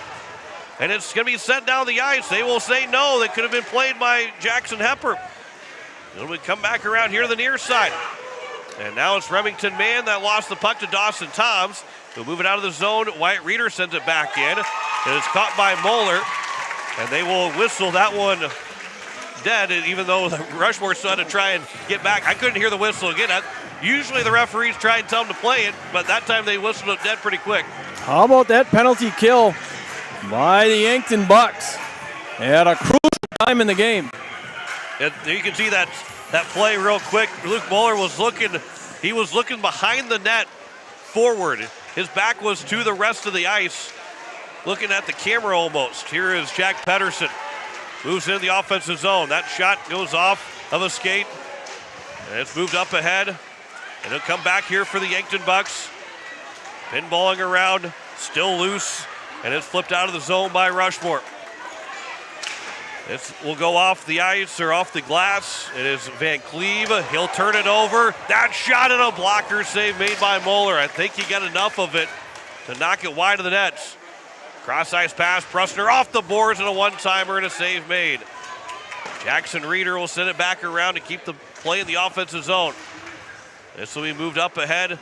Sedlacek can't hold on to the puck. Here's a shot by Prusner, and that one went off of Van Cleve. It was well wide of the net and almost bounced in front of the net. Here is now a pass over for O'Connor, and that is a shot save made. Rebound will come back, and that one was blocked. Simmons was somewhat out of position before that rebound shot took place. Here's a pass from Kane Howard into the offensive zone. Reeder tried to step around him, but he is leveled by Maxwell Weisenberger. This will be sent towards the front of the net. It is out to the blue line, and it is now here for Ryland Murphy. Now we'll go up ahead. This was tipped by Tucker Rankin. Nope. Now they called icing, and then they said that it was not icing. The referee was trying to say it was touched, so now the face-off will go to center ice instead of going all the way down the other end. And the Yankton bench is pointing to an offensive face-off here. They're not going to get it. I thought maybe they would get that offensive zone face-off with that being called that way, but it is still a neutral zone face-off, which was won by Rushmore. Back to the Rushmore blue line. Reeder's pass across left wing in. A shot goes high on Moeller. Around it comes out of the zone as Rushmore will tag back up. This will be up ahead. Berkland will touch it along, and it's going to be sent back in by the Thunder. Now here is for Easton Velick. He'll send it back around with 2:30 remaining here in the second period. Ryland Murphy goes across and up into the offensive end, and now for Braden Berkland. He'll send it to the net, save made by Simmons. Berkland trying to get the rebound, and a bouncing puck is now going to be sent back across. And it's now going to be a shot attempt by Weisenberger, and that is blocked. And it's now the other way here for Cohen Williams. He got shoulder bumped a couple different times. He's going through a tackling dummy system in football. And it's now back to Cohen Williams. Here is Williams that gets sent to the ice, but still in the offensive zone. This will be played over Hunhoff with 1:45 left to go here in this third period. And it will be Weisenberger that will send it around. It'll come here to the near side with 1:35 left to go in this second period. Sedlacek racing for it. Prusner will get to it first. And it's now Remington Mann. 90 seconds to go in the second. This will be sent in by the Rushmore Thunder. Cohen Williams off for a change as they change on the fly. Swiped in with Kane Howard. He'll move it in. Tried to center one out in front for Ritter, but two out far in front of him. This will go off of a stick high up in the air. O'Connor played back behind the net, and the first one to pick it up, well, it was going to be Kane Howard, but he lost the puck. Now Yankton's got a chance to move over. In the neutral zone, Kylan O'Connor moves in, sends it wide of Simmons, as it will go over to the blue line. That's held in by Schramm. And now to the near side for Howard, and he'll get it deep into the offensive zone. 45 to go here in the second period. This will be moved around. Kate Hunoff. It'll be played up. Wyatt Reeder missed it, and he could not play it, so it becomes an icing with 34.1 to go. I got a little bit of a look at what Wyatt Reeder does after every whistle. He's always knocking the stick on both sides. He's just like a baseball player. I mean, he is a baseball player. As good as he is in hockey, he's a better baseball player for Post 22 Hard Hats. As this will be into the corner. 30 seconds left to go here in the second period. This puck comes out, and it's now the Rushmore Thunder right back in, and Hepper. He lost the puck over to Van Cleve. Now they just missed that pass for Pedersen. This will go down on net, 15 seconds remaining. Boy, if they could have got that to Pedersen, there was a chance for a breakaway. 10 seconds to go here in the second. This will come out of the zone. This will be played off the boards. 3 seconds. Wyatt Reeder will pass it across, and that will take us to the end of the second. And it is a 4-1 lead for the Rushmore Thunder over the Yankton Bucks at the end of 2 periods. We will step aside. We'll come back with our second intermission report as you're listening to the state tournament on Capital City Rock and on YouTube at Capital City Rock Sports. Competition that keeps bringing you back? The long-standing rivalries? Or is it seeing friends again and cheering on your favorite team? At First Dakota, we're here for it all. We appreciate the fans, the players, the coaches and officials, the concessions crew. The shared community experience is part of what makes life here great, and we're here for it. See you at the game. First Dakota National Bank, member FDIC. River Bottom Sanitation, your locally owned waste management company serving the Pierre and Fort Pierre communities. Contact River Bottom Sanitation for your residential and commercial pickups. Now River Bottom Sanitation is your source for all your roll-off needs. River Bottom Sanitation in Pierre and Fort Pierre. Give them a call for pricing at 605-222-1120. River Bottom Sanitation. That's 605-222-1120. Oh, shut the water off! Shut the water off! Oh, don't give me that look. I know you said to call Allied Plumbing and Heating. I read the instructions and I watched a couple of videos. I thought that I had this. Let me watch a couple more videos and I'll take care of it. Just go to your sister's. I'll have it fixed. Hello, Allied Plumbing and Heating. I need your help. You can rely on your allies at Allied Plumbing and Heating. 605-494-2001. Whether you're a pro contractor or a weekend warrior, your project deserves more than just a big box store. It deserves the local touch. At Bauman Lumber in Fort Pierre, we've been helping build South Dakota since 1996. From foundation to finish work, we carry everything. Lumber, trusses, custom cabinets, and windows. With over 150 combined years of experience, our team doesn't just sell materials, we provide the expertise to get the job done right. Stop by Bauman Lumber on Sail Barn Road or visit us at baumanlumber.com. Bauman Lumber, your local partners in building a better home. Hi, it's Jason from Leisure Palace. Spring is closer than you think, and now's the time to plan your backyard upgrade before the rush hits. We have beautiful new patio furniture arriving daily, built for comfort and durability, along with stunning fire tables to keep your space cozy and warm. Also, make this the year you invest in relaxation and wellness with a new spa from Hot Springs, Caldera, or Free Flow Spas. And if you're ready to warm up and feel better right now, our saunas are in stock and ready to go. Proudly serving the entire state of South Dakota, and remember, we guarantee the lowest prices. Leisure Palace, pool, spa, and patio, creating your perfect escape. Hello, I'm Pastor Jeff Lathrop of Pierre First United Methodist Church, and I'd like to invite you to join us in person for worship on Sunday mornings at 8:30 a.m. or 11 a.m. You can also join us on Facebook Live or on KCCR 1240 a.m. or 98.9 FM for our Sunday morning broadcast at 11 a.m. Come worship with us at First United Methodist Church, where you will find open hearts, open minds, and open doors. As we welcome you back, it is a 4-1 lead for the Rushmore Thunder over the Yankton Bucks. And people hitting food around and everything else. I was thinking you were talking to somebody, Jim. Well, no, I was actually trying to get some food from that guy. He said it wasn't mine. It wasn't yours, sure?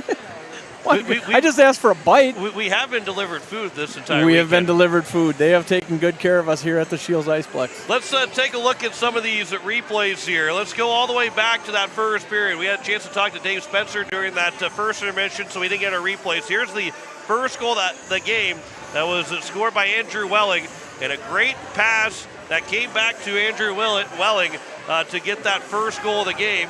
And then as quickly as it was 1-0, it became a 2-0 lead. Colton Merchant, he walked right in. It's hard to see from that angle, but from that angle, he was able to get a wraparound goal to make it a 2-0 game. And then Jackson Reeder made it a 3-0 game here with this shot. This one will be a little bit more, well, that is right there as well, right over the top of the crossbar. Guess I'm getting all my goals mixed up, Jim, trying to remember which one was which. It was a 3-0 lead after the first period, but here comes Kate Hunhoff going right down, taking a shot, and as we mentioned too, it looked like we'll go right back to that replay. To me, that one looked like it was going over the top. I think it was going high over the top of the crossbar, and we'll slow it down to even more. And it looked like it hit the glove and went down. Kind of bent his glove back, I think. Yeah, and the puck went down, and it turned into a goal for Kate Hunhoff to make it 3-1. But here's that power play goal for Wyatt Reeder. It went right across over, and Reeder was able to get the power play goal to make it a 4-1 game as they are 2 for 4 the power play. By the way, Isaac Demmer, he's out for the rest of the game.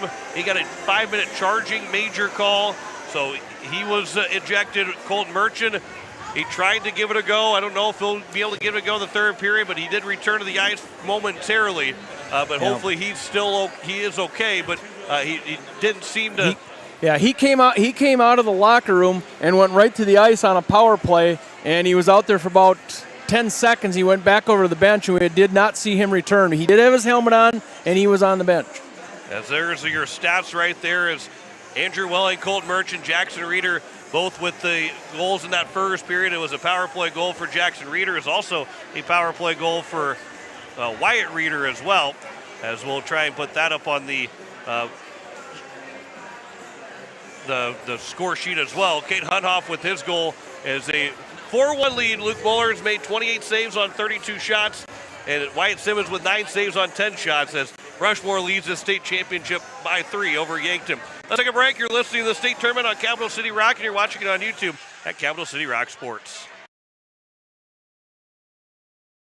Weatherall Roofing and Insulation is a family-owned business that has served Central South Dakota for over 25 years. Weatherall Roofing and Insulation specializes in metal roof restorations and flat roof repair. They also offer the highest quality insulation using closed-cell polyurethane foam and blow-in fiberglass. For all your roofing or insulation needs, make Weatherall your first choice. And remember, just foam it. It starts with a little push, a hand to hold, and the courage to step onto the ice for the very first time. But somewhere along the way, you stop needing a hand to hold.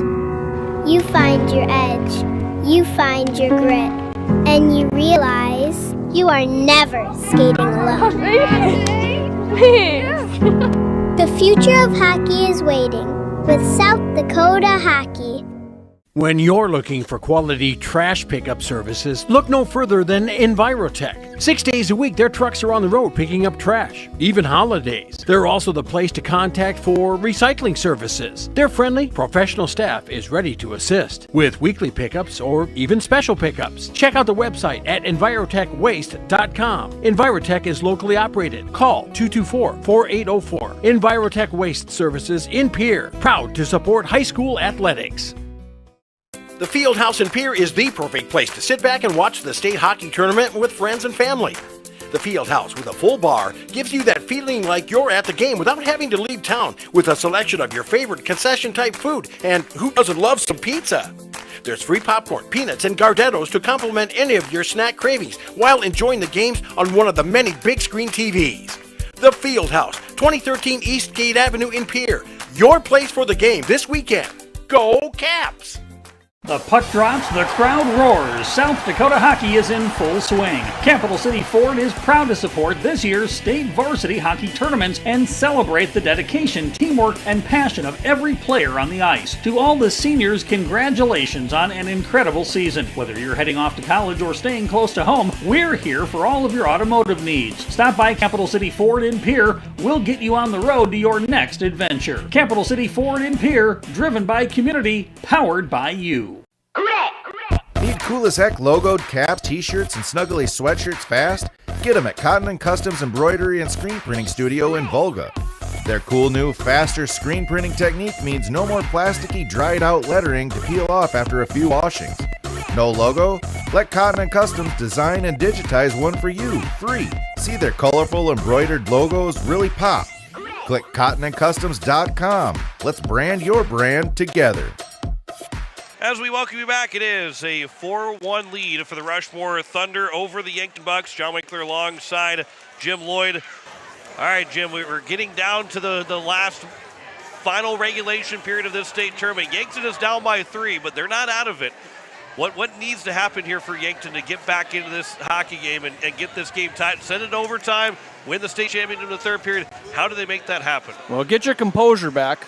You got to get your composure back. They had a great penalty kill in a crucial time in this game, and they should have some momentum from that, but they got to get their composure back and play like they can. They can put some goals on in a hurry. We've seen them do it in this tournament. They've done it all year. Get some shots on net and pull it back together. And then the Rushmore Thunder, you're 22-0 going into the state tournament. You've won the first 2 games. You're up by 3. How do you, I don't think you can get complacent in the third period of a state championship game, but how do you make sure that you finish this one out and get another state championship? Well, I don't think you get complacent if you're the Rushmore Thunder. I just don't think you do. I had the opportunity to watch them come off the ice. That team surprises me as high school kids. They're so businesslike. When they came off the ice, they never looked left, they never looked right. Every kid came off the ice and had the same expression. Very business-right, straightforward. They're very calm. And I think you just carry yourself like you do the rest of this game. It is a 4-1 lead for the Rushmore Thunder over the Yankton Bucks.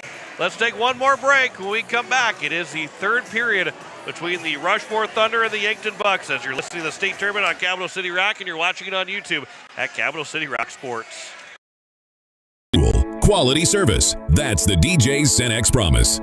Derek and Maggie Dell are proud supporters of local hockey. Swing by for a quick refuel and experience the local friendly service and clean atmosphere that makes a difference. We're more than just a gas station. We're your hometown partner on the road. Get ready because the best is getting even better. Our brand new state-of-the-art car wash upgrade is coming soon to give your vehicle the VIP treatment it deserves. DJ Cenex, fueled by community, driven by you. Do something to launch your future at Lake Area Tech. It's a living, working, thought-producing environment to help you level up in the workforce. Combined with hands-on training and real-world experience, you'll be ready to find a high-paying career you'll love right out of school, the way 99% of our graduates do. It's the best return on your college investment, the quickest path to your future success. Lake Area Tech, the start of something new. Stolken Peterson LLP has been your local CPA firm for over 40 years, offering tax preparation, bookkeeping, payroll, and consulting services. If your business, farm, or ranch needs professional, accurate, and reliable services, we are your firm. Our clients are our #1 priority. If you need a higher level of accounting service, give us a call at 605-224-5828. That's Stolken Peterson LLP. 222 East Missouri Avenue in Pierre. Wagner Auto Company is your complete transportation headquarters. Now is the time to order your new Buick, GMC, Chrysler, Dodge, Jeep, and Ram vehicles, plus a good selection of quality pre-owned and certified pre-owned vehicles. They'll take care of you after the sale with a full-service parts and auto body shop with trained technicians, along with a friendly financing team that'll work with you to find the best deal and one that'll fit your budget. Wagner Auto is your local full-service family-owned dealership for over 115 years. WagnerAuto.com. That's WagnerAuto.com. As our Aberdeen teams take the ice at the state hockey tournament, we're cheering them on from home and inviting you to come see where that pride begins. Aberdeen is a community that rallies together, on the ice, in our schools, and across our local businesses. From great food and unique shopping to year-round events and family fun, there's always something happening here. So when the tournament wraps up, make plans to visit. Discover what makes Aberdeen worth the trip at aberdeensd.com. Hockey fans, are you ready for power, speed, and precision on and off the ice? At Pelican Power Sports, we bring that same championship mentality to your ride. Whether it's snowmobiles, ATVs, motorcycles, jet skis, or UTVs, we service and repair them all to keep you in the action year-round. Pelican Power Sports, service and repair with a personal touch. And welcome you back. It is time for the final regulation period of the state tournament. John Wickler alongside Jim Lloyd. 1 period to go, Jim.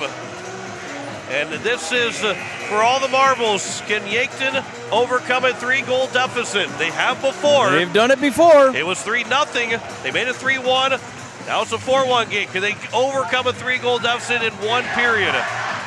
They have done it in this tournament, and they've done it during the season, but this Rushmore team is the hardest team to do it against. And we're ready to go for this third period. Brixton Steen, Brandon Berkland opening faceoff.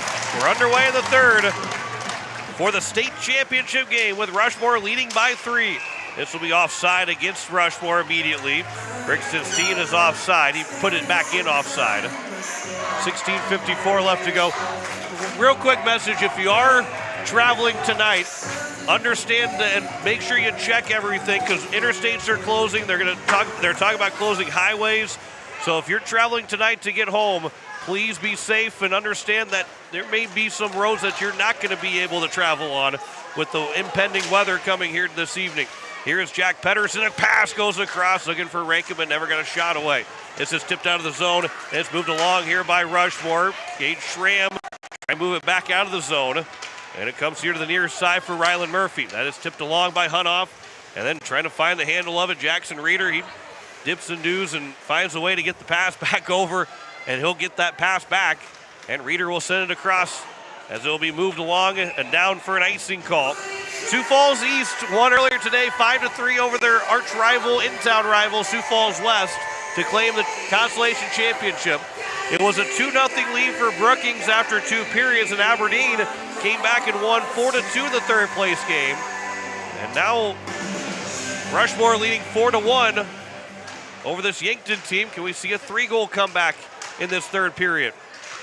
Thunder will get out of the zone. They can move it 2-on-1 if they can find the handle of it, but Cameron Ritter, as he reached out, unable to find the puck on his stick, and it will come back here for Pedersen, the offensive zone. Prusner falls down to the ice, but he's able to move it along, but not out. Tucker Rankin make that go. Connor with a shot, and it goes to the netting, and we get a whistle. Hard up into the netting. That one had a little smoke on it, went up over the top of everything. 15:46 left to go here in this third period. Jack Pedersen will take the face-off. This will be one to Kylan O'Connor. That shot off of Simmons' pad. Looking to go 5-full on Simmons. Here's Cameron Ritter. That will move it into the offensive end for this Rushmore Thunder team. The Yankton fans, and again, the Yankton fans have outnumbered the Rushmore fans, which if you weren't here at the beginning of the weekend for Rushmore, you've probably been watching all these games on Capital City Rock Sports. If you're a Yankton fan, it was a quick, short drive up to Sioux Falls today for the state championship. 15-10 left to go, but they've been the best, the loudest and the biggest crowd this entire state tournament from the opening game all the way now to the state championship. Here is now Rylan Murphy. He has had an excellent tournament. Anders Van Olsen will move it up ahead. And again, without Isaac Dimmer, they'll move guys around to that defensive spot. It seemed like Van Olsen kind of has been that guy that's moved into a defensive slot. And this will be set for the blue line, wide of the net of Luke Moeller. Maxwell Weisenberger will pick it up.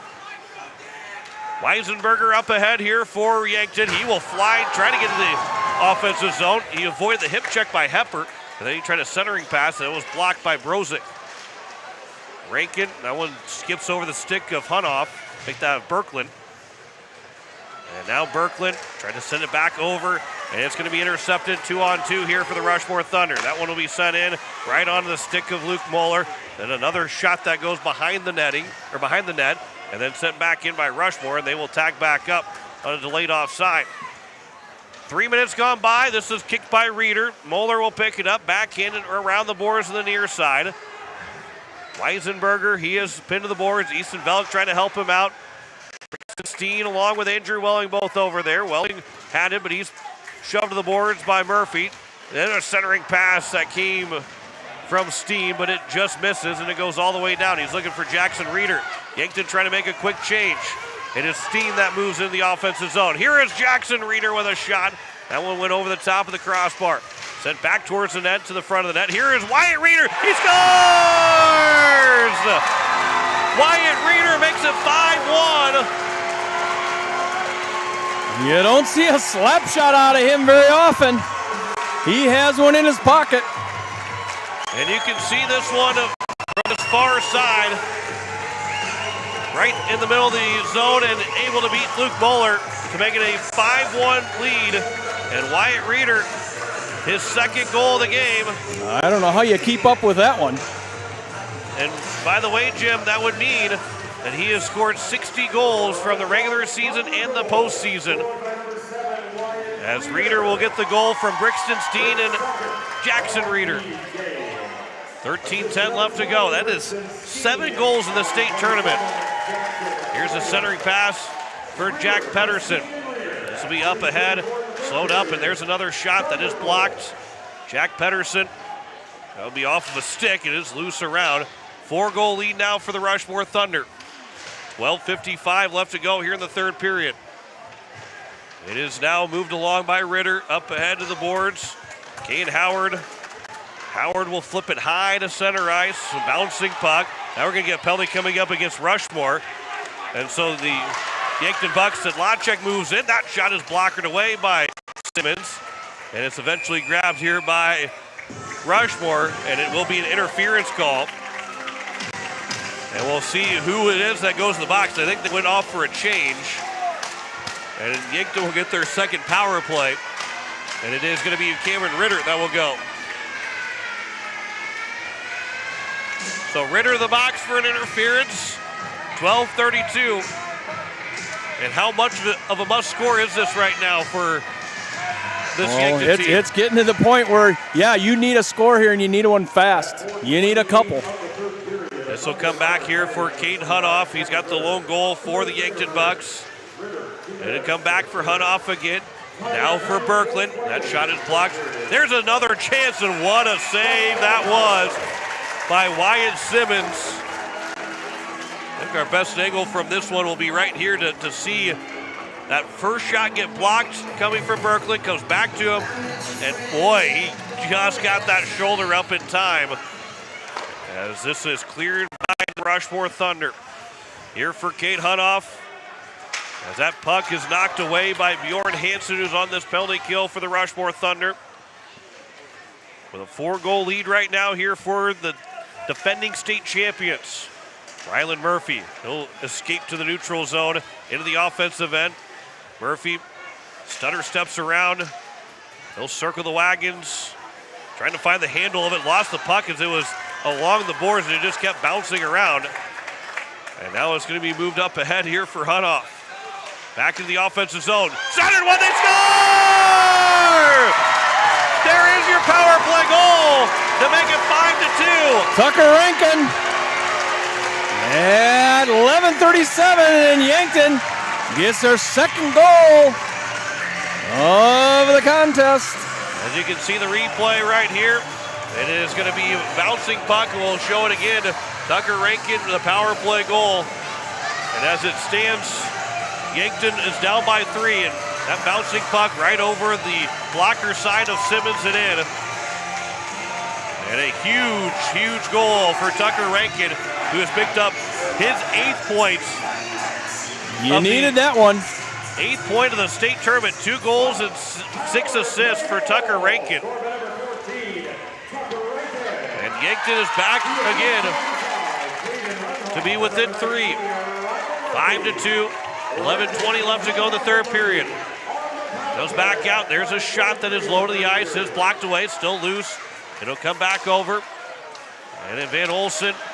That puck will make its way out and now race to the puck. Brixton Steen racing to it. Steen was going to get to the puck. That one will be over the top of Luke Moeller. And then it's turned over with a shot that will go into the netting. And we'll get a whistle with 11:01 left to go here in this third period. John, Colton Merchant has not returned in the third period. He's on the bench with his helmet, but he has not returned to play. Here's that look at that goal again. And for Colton Merchant, again, he left. He came back momentarily, but must have been able to pass the concussion protocol, but just not feeling, and maybe a little bit more unable to keep his balance. Hopefully that, again, that's just something that will keep him out. Obviously the end of the season's coming today, but that he's able to continue moving forward, because Rushmore will be playing in a national tournament coming up here in a couple weeks. Yeah, and they'll need him for that. Here's a pass that will move up ahead for Braden Berkland. Now here to Ryland Murphy. Murphy trying to move in, centered one over, but too far was Berkland. And now it's Jackson Reeder. He lost the puck, but it's not out of the zone. Cameron Ritter. He'll be knocked away from him by Tucker Rankin, and Braden Berkland will pick it up here for the Bucks. Here for Murphy. Back to Berkland again. And this is into the offensive zone, but comes right back out by Rushmore and sent in by Ian Jensen. 10:05 left to go. Quick pass from Moeller. That was a sharp pass by Moeller. It had to be handled cleanly by Yankton. Caden Brozick for Rushmore.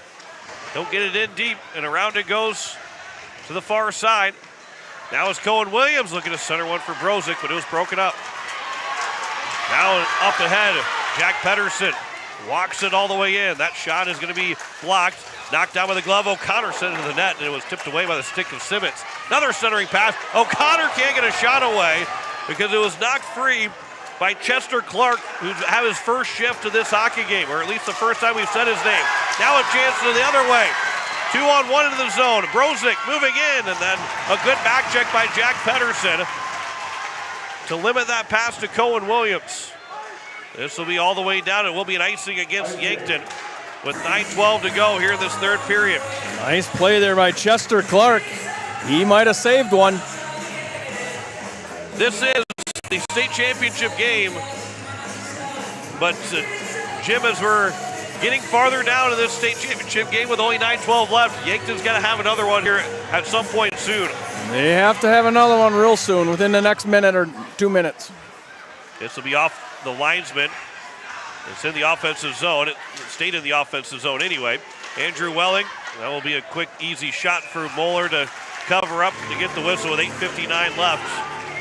We will have the awards given out. We'll have our player of the game. We'll talk to our state championship winning coach. All coming up in our post game. As this will be ahead. And it will be moved out of the zone. And here is now the Yankton Bucks. Ryland Murphy for Braden Berkland. This will be Murphy with a shot and a catch there by Wyatt Simmons with 8:42 left to go in this third period. Wyatt Simmons leaning on the post as that shot came in. And for those that are watching on, those that are listening on Capital City Rock, we're going to go back to regular programming right after the game is over. And we'll stay on YouTube only for the trophy presentation. So we'll play the close. Jen Brazilius is back in the studio, so might have to have her send me a text that she's got that locked in, that we're going to play the close and go back to regular programming afterward. As Jackson Reeder will move in. There's a shot. They score! Cameron Ritter makes it a 6-2 game. Walked right back in. And Ritter came in 2-on-1, did not make the pass, but the pass came to him. And Kate Schramm's stick went flying up in the air on top of it. Take a look. There's Moeller. Can't get over there, and that's a dagger if you're the Yankton Bucks. Jackson Reeder, Jackson Hepper with the assist. And I would say that Cameron Ritter has been kind of stymied through this state tournament. Only 1 goal and 1 assist in the first 2 games. Just his 3rd point in the state tournament, but that's a big one here in the state championship with a 4-goal he is the lead. guy. He is the guy that starts out a lot of plays. He hasn't finished a lot until now. Behind the nets, it is picked up by Anders Van Olsen here for Yankton.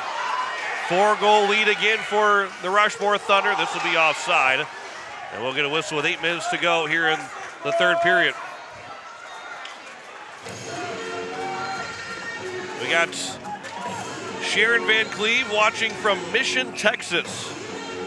Welcome. Grady Van Cleve's grandparents. The Yankton Bucks are obviously their favorite team, and it is good to hear from down in Texas for Grady Van Cleve's grandparents. This will be off the glass and in all over the world on Capital City Rock Sports on YouTube and even CapitalCityRock.com. Here on the near side, 7:40 left to go here in the 3rd period. This is tipped out of the zone. Will go down for an icing, and it will, with 7:35 left to go in this 3rd period. So again, once we're done with this game, we will send you back to regular programming on the air. We'll play the close, but if you're watching on YouTube, don't go anywhere, because we'll come right back and have the trophy presentation, all of that stuff that will come back. But we'll go back to regular programming on Capital City Rock after this game is done and stay on YouTube only on Capital City Rock Sports. 7:30 left to go here in this 3rd period. A 6-2 lead for the Rushmore Thunder. We'll have several interviews before we get off the air on Capital City Rock Sports. This will be sitting down, and they'll say no icing. The Rushmore Thunder are looking for an icing right away. This is tipped off the boards. And it's now Weisenberger that will move it in. Knocked away from his stick. Here's Rylan Murphy. That shot is blocked by Jensen. Time is ticking fast here for the Yankton Bucks. It's moving pretty slow if you're a Rushmore Thunder fan. Wyatt Reeder off the boards. Trying to move around Tucker Rankin. He'll get to the corner. Centered one, and that one is broken up. This bouncing puck now. Weisenberger will pick it up. He'll move it up ahead. Here on the near side, Murphy. That one is gloved down. And it's Cameron Ritter that will grab it. He'll try and dangle around Rylan Murphy, but a good defensive play there from Murphy. Off the boards for Easton Velick. And Velick trying to help get the Yankton Bucks out of their own zone. This is turned over, trying to center one off the stick of Moeller. He can't corral it, still behind the nets. Kayan Howard. He'll turn it around now for Cameron Ritter. Centering one-timer goes wide by Howard. Boy, that was a wound-up shot by Howard in the slot. He wound up before that pass even got there. Now Yankton trying to make a quick change. And then a good check there by Murphy to knock Prusner off the puck. Limit the attack for the Rushmore Thunder on that sequence. Rylan Murphy can't get it deep, went off the skate of Hepper. He'll pass it back in front of his own net. Good catch there by Hepper. That could have been a dangerous play by Rushmore. This pass will go across the ice. Good move around, 2-on-1 moving in. Looking for a pass. Welling, he scores! Andrew Welling makes it 7-2 with 5:37 to go in this 3rd period. And a 5-goal lead for the Thunder.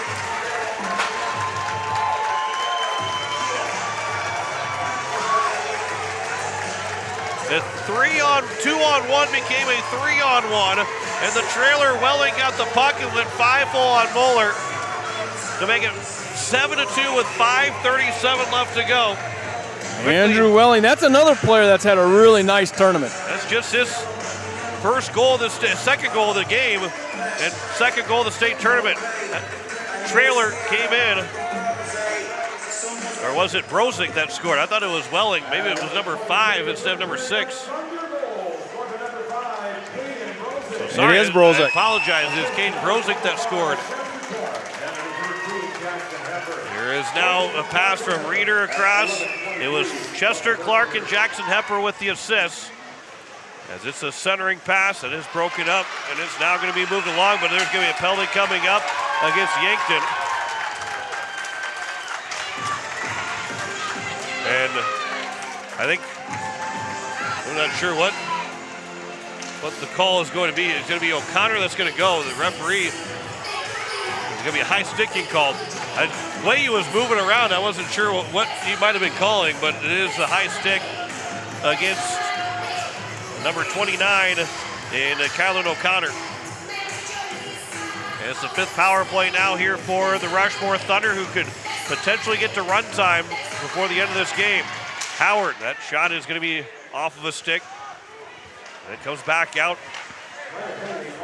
Now here to the near side. Make to the far side of the ice. Brixton Steen. Now here is going to be, this is Welling this time. Welling's a left-handed shot. Where's that, Brozick? That is Brozick. That is Brozick. Yeah, this one goes up into the Yankton bench. 4:45 left in that state championship game. It's a 7-2 lead for the Rushmore Thunder. Yeah, that was Brozick that scored that goal. He got shoved after he scored the goal. I didn't see that one when he first scored. It is Jackson Reeder that holds it in. Brixton Steen walks all the way in, but a good stick lift by Murphy, but his stick was lifted back by Steen. There's a shot that got through. It is going to find its way in, and it's a 8-2 lead. And it's Kagan Howard that will make it a 6-goal lead for the Rushmore Thunder. And Moeller thought he had it.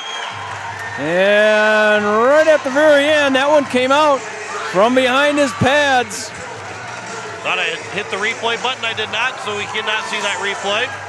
But it is with 4:29 to go.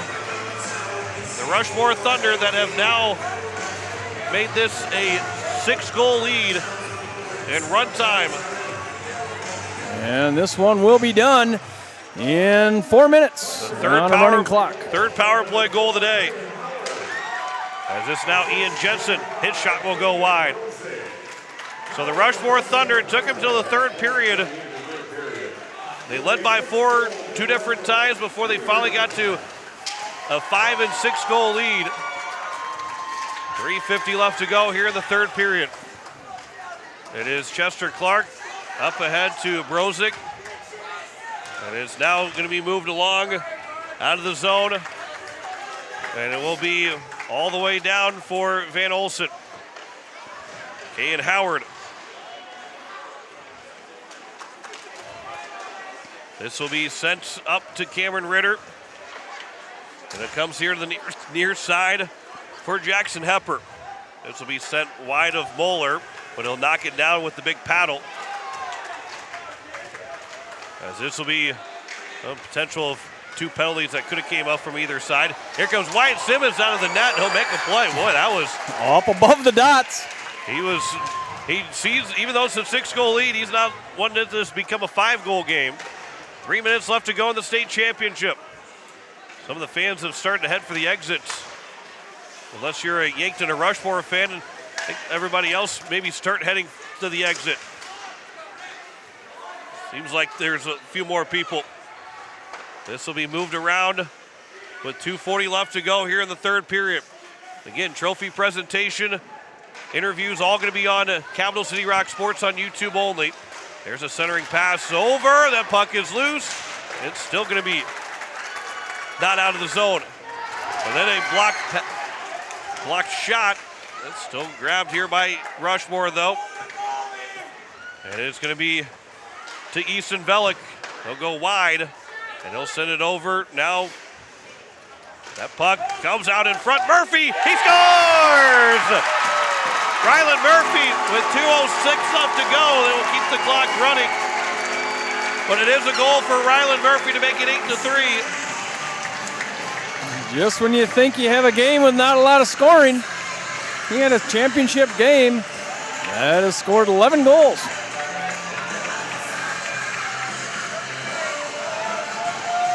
So it is now, even though with 1:40 left to go and counting, Yankton does get within 5. Kylan O'Connor will send it back around. And here it comes back. And it will be sent over Pedersen. And now with 1:15 left to go here in this third period. We are still in run time until the differential goes down. This puck is in the corner. Jackson Pressner. It is now going to be moved up ahead by the Rushmore Thunder. And lost by Brixton Steen. Pedersen, that shot is going to be caught by Wyatt Simmons with 55 seconds to go and counting. And the Rushmore fans have gotten to their feet. This team for the last 2 years in the state semifinal, it wasn't easy for them to get to the state championship game. Sioux Falls East made it tough last year. Brookings made it tough this year. But, and as this game is at 8-3, it was all but easy for the Rushmore Thunder to get run time and to get another state championship. With 20 seconds to go, this is a pass by Wyatt Reeder down to 15 seconds. The Rushmore Thunder players standing up at the bench. It'll be moved back in. 2 straight years of domination by the Rushmore Thunder. They've done it in back-to-back years. 3 seconds to go. One more shot. Wyatt Simmons makes the save, and that will do it. The Rushmore Thunder have won the state championship for the 2nd straight year. A dog pile ensues over at the corner, and the Thunder have won the title for another year. 8-3 over the Yankton Bucks. And what a game it was, and what a tournament it was. And for those that are watching on YouTube, and stay with us, we're going to play the close, and we're going to come back with the trophy introductions and all of the medals that will be played out, and we'll talk to our player of the game. Those on the radio at Capital City Rock back in Pierre. We'll go back to regular programming after the close as you've been listening to the state tournament on Capital City Rock. Don't go anywhere on YouTube at Capital City Rock Sports. Listening to the State Varsity Hockey Tournament on Capital City Rock and on YouTube at Capital City Rock Sports, presented by the South Dakota Amateur Hockey Association. The State Hockey Tournament is brought to you by Zander Auto Parts, the Aberdeen Chamber, Wagner Auto, Allied Plumbing and Heating, Weatherall, The Field House, Bauman Lumber, DJ's Cenex, Stulkin Peterson LLP, Capital City Ford, Lincoln and Toyota, River Bottom Sanitation, First United Methodist Church, Hermanson Endodontics, Envirotech, Lake Area Technical College, Leisure Palace, May Adam, Pelican Power Sports, and First Dakota National Bank. Join us all weekend for more state tournament hockey action on Capital City Rock and on YouTube at Capital City Rock Sports. This has been a special presentation of Riverfront Broadcasting, Central South Dakota's sports leader. Let's hear it for both of these teams. Both of these teams have had such a great season. Come on, fans, let's make some noise.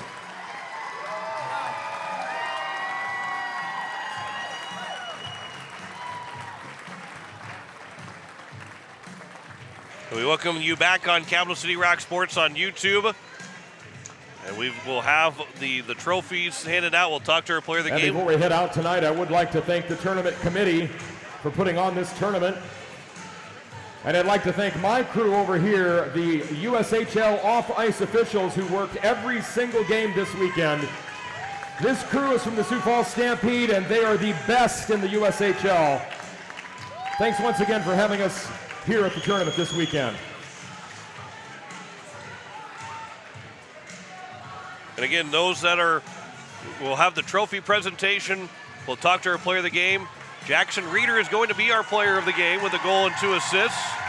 Could have gave it to a lot of different guys. Could have gave it to just about anybody on that team. Now, if we could please have our teams line up on their respective blue lines for the presentation of trophies.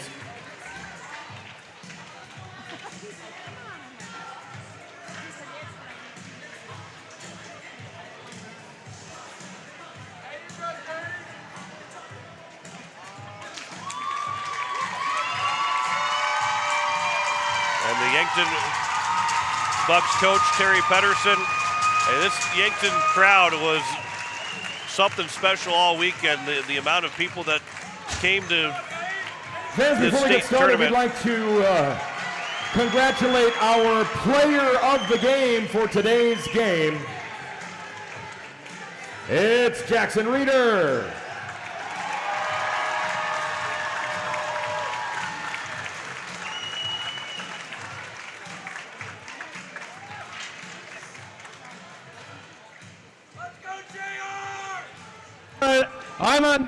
I'm on bench here for Rushmore Thunder with our South Dakota Amateur Hockey Association player of the game, Jackson Reeder. Jackson, has been quite a journey. Take us through that season from the start and how it ended. Yeah, I just love these guys. I mean, we came ready to play every day, every practice, worked our butts off. Jackson, tell us a little bit about some of these guys in this line.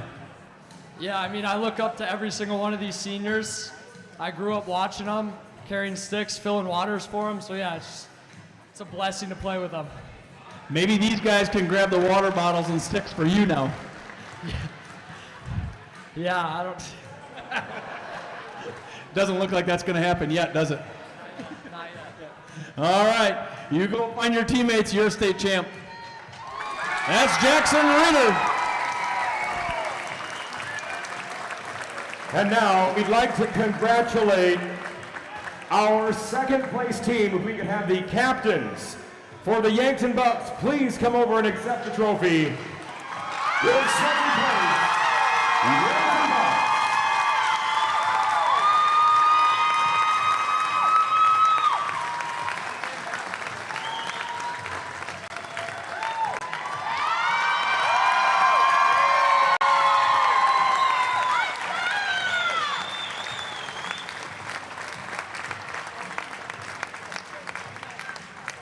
And now we would like to present our state champion medallions to each player from the Rushmore Thunder.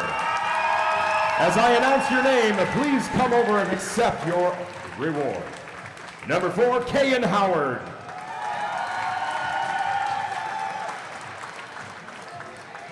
Number 5, Caden Brozick.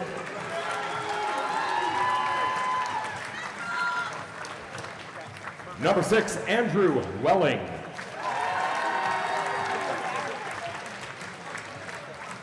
Number 7, Wyatt Reeder.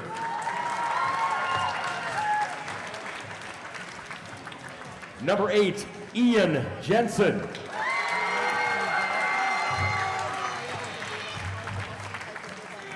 Number 10, Wyatt Ballou.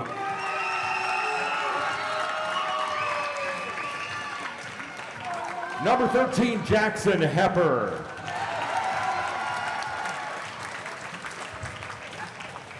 Number 14, Colton Merchant.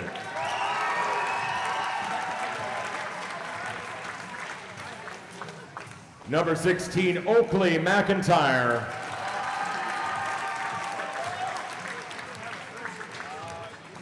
Number 17, Cohen Williams.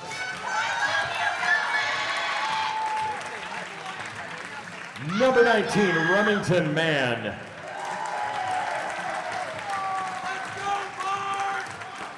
Number 20, Brixton Steen.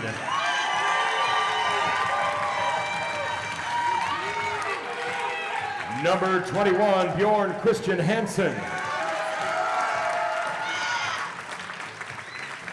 Number 23, Cooper DeGeest.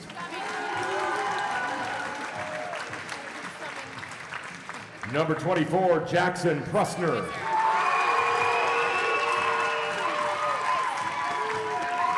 Number 25, Chester Clark.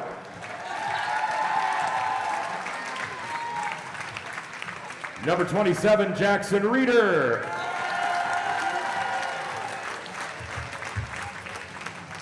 Number 28, Rylan Sedovey.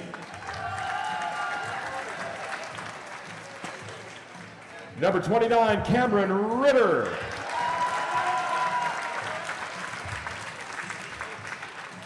Number 31, Brody Lee.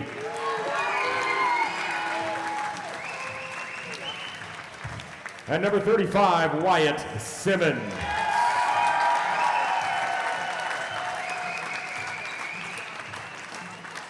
And our coaches for the team, assistant coach Hudson Bert.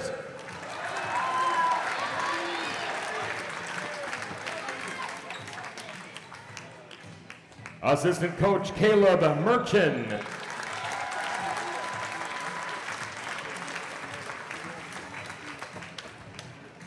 Assistant coach Michael Ritter.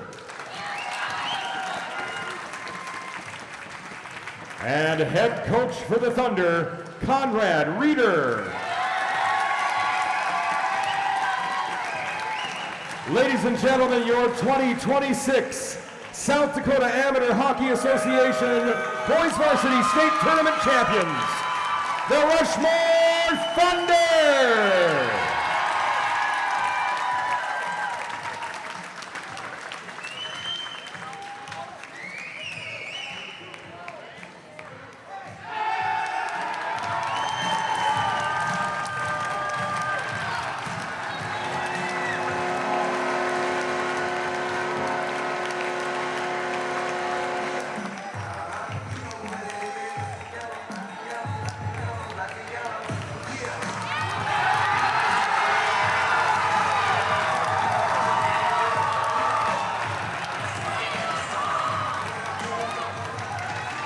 We'd like to thank you for coming out to the tournament this weekend. Anybody who would like to take pictures on the ice, you may come onto the ice. We'll give you approximately 20 minutes. So let's say 9:20, we'd like you to exit the ice so that they can get the rink ready for our next event. Once again, fans, if you'd like to come onto the ice to take some photos with your team, 20 minutes, and we'll ask you to exit. Thank you so much. John Wickler back here with Jim Lloyd. We're going to wait to hear just a little bit. We're going to talk to Coach Conrad Reeder once they get some pictures taken. Jim, the one thing, too, that the Yankton Bucks hung around, watched the trophy presentation, everything that took through. This Yankton Bucks team, I know that they're going to be dejected right now, and it's going to hurt. But, boy, the crowd that came here to support Yankton all weekend long, those guys aren't going to know it. They're going to feel it right now. It's not going to be easy for them to hear that tonight and probably for the next couple of days. But they cannot hang their heads on a fantastic state tournament. What a tournament, what a crowd, what an atmosphere that they brought all weekend long. That was a spectacular performance by Yankton this weekend. Yeah, the future starts now for that squad and that whole program in Yankton. Yankton hockey is alive and well. And it's just the beginning for them. Yeah. This is the group that started it all off. Yeah, absolutely. And this will build for the years to come for Yankton. We got a chance to talk to Dave Spencer that was working with the KYNT group all year in this state tournament. And what a remarkable run this has been for Yankton, but it continues to now build. Maybe they're not, it's going to be hard to get back here next year with all the seniors that are graduating. Yep. It's hard for anybody to get to the state championship game. But what they can do is build from this for the next years to come for this Yankton Bucks group, from all the way down to the mini-mites, the Pee-wees, all the way up to varsity again. And you can bet that those squirts and Pee-wees were in the stands today. Yeah, absolutely. And they see this, and that's how it builds. Every team that Yankton has, every hockey player that Yankton has, it would be unbelievable to watch this group and to now having a chance to watch what they did in the state championship, to get to the state championship and be able to build again for this next couple years. Yeah, what a program it will become. And you're the second best team in the state behind the undefeated team. Yeah. And that's a feat in itself, and they've played well all season. 22-0 last year with those 3 wins, 22-0 this year with those 3 wins, 50 straight wins for the Rushmore Thunder. Coach Curtis Egan, who is part of the Sioux Falls East squad the last couple of years, he texted and said, got to be the state record, right? And I said, if it's not, it's got to be pretty close. Win 50 straight games in the league. I would think so. And if you want to see something amazing from that team, check out their season stats. You've never seen anything like it. We could talk about them all day long, but that team was impressive from the first time they took the ice this season. Well, Andrew Welling got the scoring started, 16:30, just 30 seconds into the state championship. Welling from Merchant and Brixenstein. Colton Merchant then scored from Andrew Welling and Ian Jensen. And then it turned into, let's see if we go back to it, a power play goal by Jackson Reeder from Colton Merchant to make it 3-0 after one. Kate Hunoff got a goal to make it a 3-1 game. But Wyatt Reeder on the power play ends up being the game-winning goal as well, made it a 4-1 lead, and then made it 5-1 early in the third. Tucker Rankin made it 5-2. Cameron Ritter, Caden Brozick, and Kane Howard all scored to make it run time, an 8-2 lead. And then it turns into Rylan Murphy getting that final goal to make it an 8-3 game here as Conrad Reeder will make his way up, and we'll talk with him here in just a second. And we'll hand the headset off to him, and here comes the coach running. We'll give you a chance to catch your breath a little bit. Oh, man. But congratulations, another state championship, an 8-3 victory for you guys. You guys, the last 2 years have been very battle-tested in the semifinal game. And not to take anything away from the state championships, and it's been easy or anything like that, but you guys had to battle through the state semifinals for the last 2 years. Let's go back to yesterday's game. Brookings gave you a run, and talk about your resiliency from this group to be able to still get that win and move the state championship. Yeah, I mean, what a group.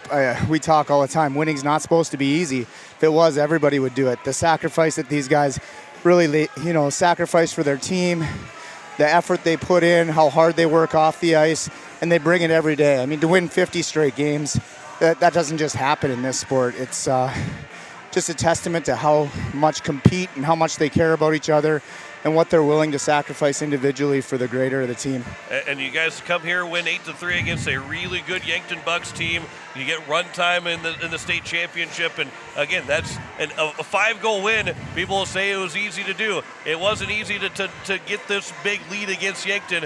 This was another great effort by this Rushmore Thunder team. Yeah, I memean, we've got some high-level skill guys that made some great plays, but we also compete so hard, and hats off to Yankton. They played great all year. They have a really good team, great goaltending, and they kind of put Yankton on the map from never winning a state play or a playoff game in the state tournament to now going right to the ship. Good for them. I hope in the crowd they had here today, hopefully it's really good for Yankton hockey and the strength of South Dakota hockey. Well, boy, the last 2 years, this Rushmore team, 50 straight wins. You mentioned it, how hard that is to do. I mean, you could just have a bad luck game and not get a win.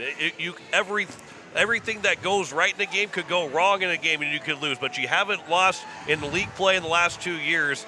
And again, these seniors that are graduating now, but what they've done the last couple of years, what a talented group to never stop working, whether it was a runtime game, whether it was a close game.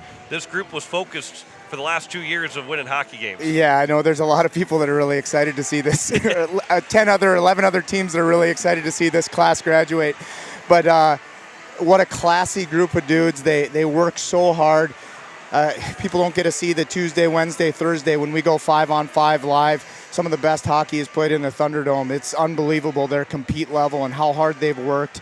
And really, to be the first team from South Dakota to win a national championship, I think that's pretty special with this group. You don't get to see it where these kids stick around the whole time, and they have. And I couldn't be more proud of them.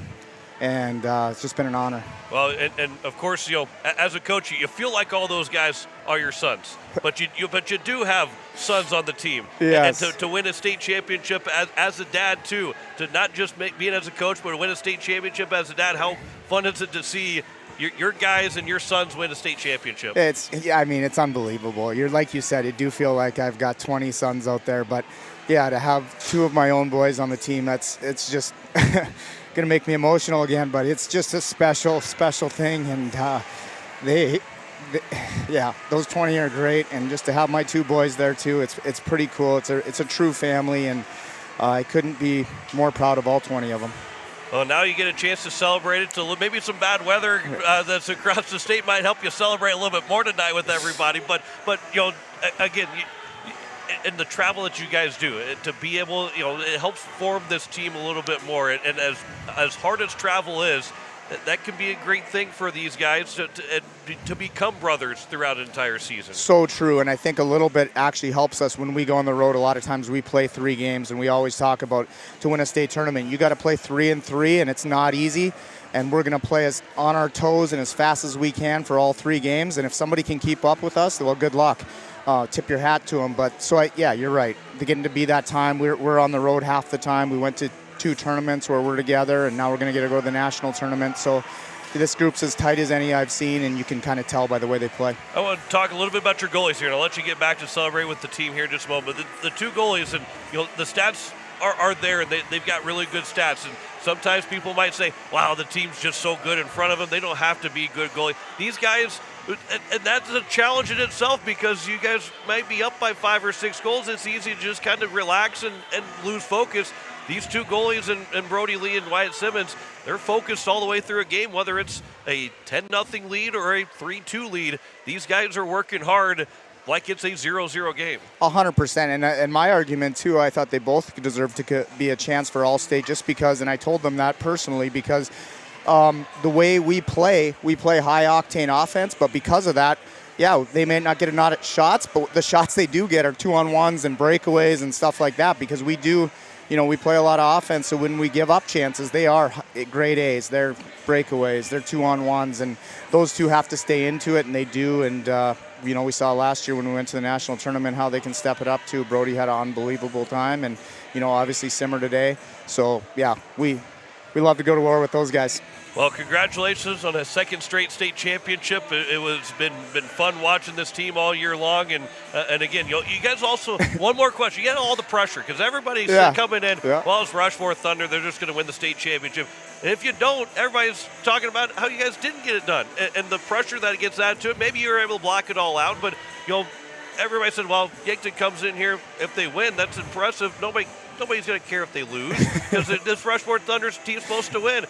How much extra pressure, or did you try and block out all of that? And everybody telling you, well, you're just going to walk through the state tournament. You're going to win another state championship. How much do you try and block out, and how much did that maybe add to the coaching staff's pressure and the kids' pressure trying to win a state championship? Yeah, I'm sure. I know I felt it more this year even. Just, you keep stacking wins. You're almost hoping like, hey, I wouldn't mind if we mix in a loss every once in a while just so that we get it out of their system, because you're like, how long can this happen until all of a sudden we hit 10 posts and, the other team gets some breaks. So, but just goes back to how this group really isn't worried about anybody else. We're worried about what we do and take care of that, and whatever happens, happens. And I'm just unbelievably proud of it because I know how hard it is to put 50 wins in a row and go back-to-back when you have the target on your back every single game and everybody's giving you their best game because, of course, you want to knock them off. I know, if we were in that position, we'd want to knock off that team too. So, yeah, a lot of praise to those guys because they compete every night. Well, congratulations on another state championship,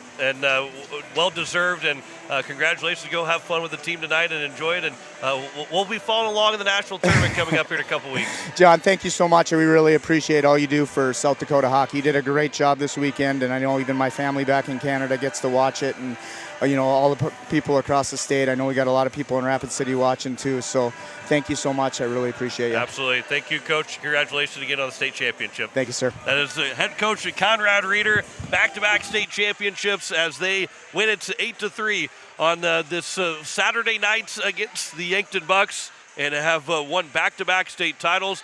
We're going to get Jim Lloyd back at the mic here for just a moment, and then we'll wrap things up for the final time here. 22 games are in the books now for the last 2 weekends. And for you and I, we got 23 games with the 14U state championship and the JV state championship in there as well. And we came into the weekend and I asked Coach Reeder about it.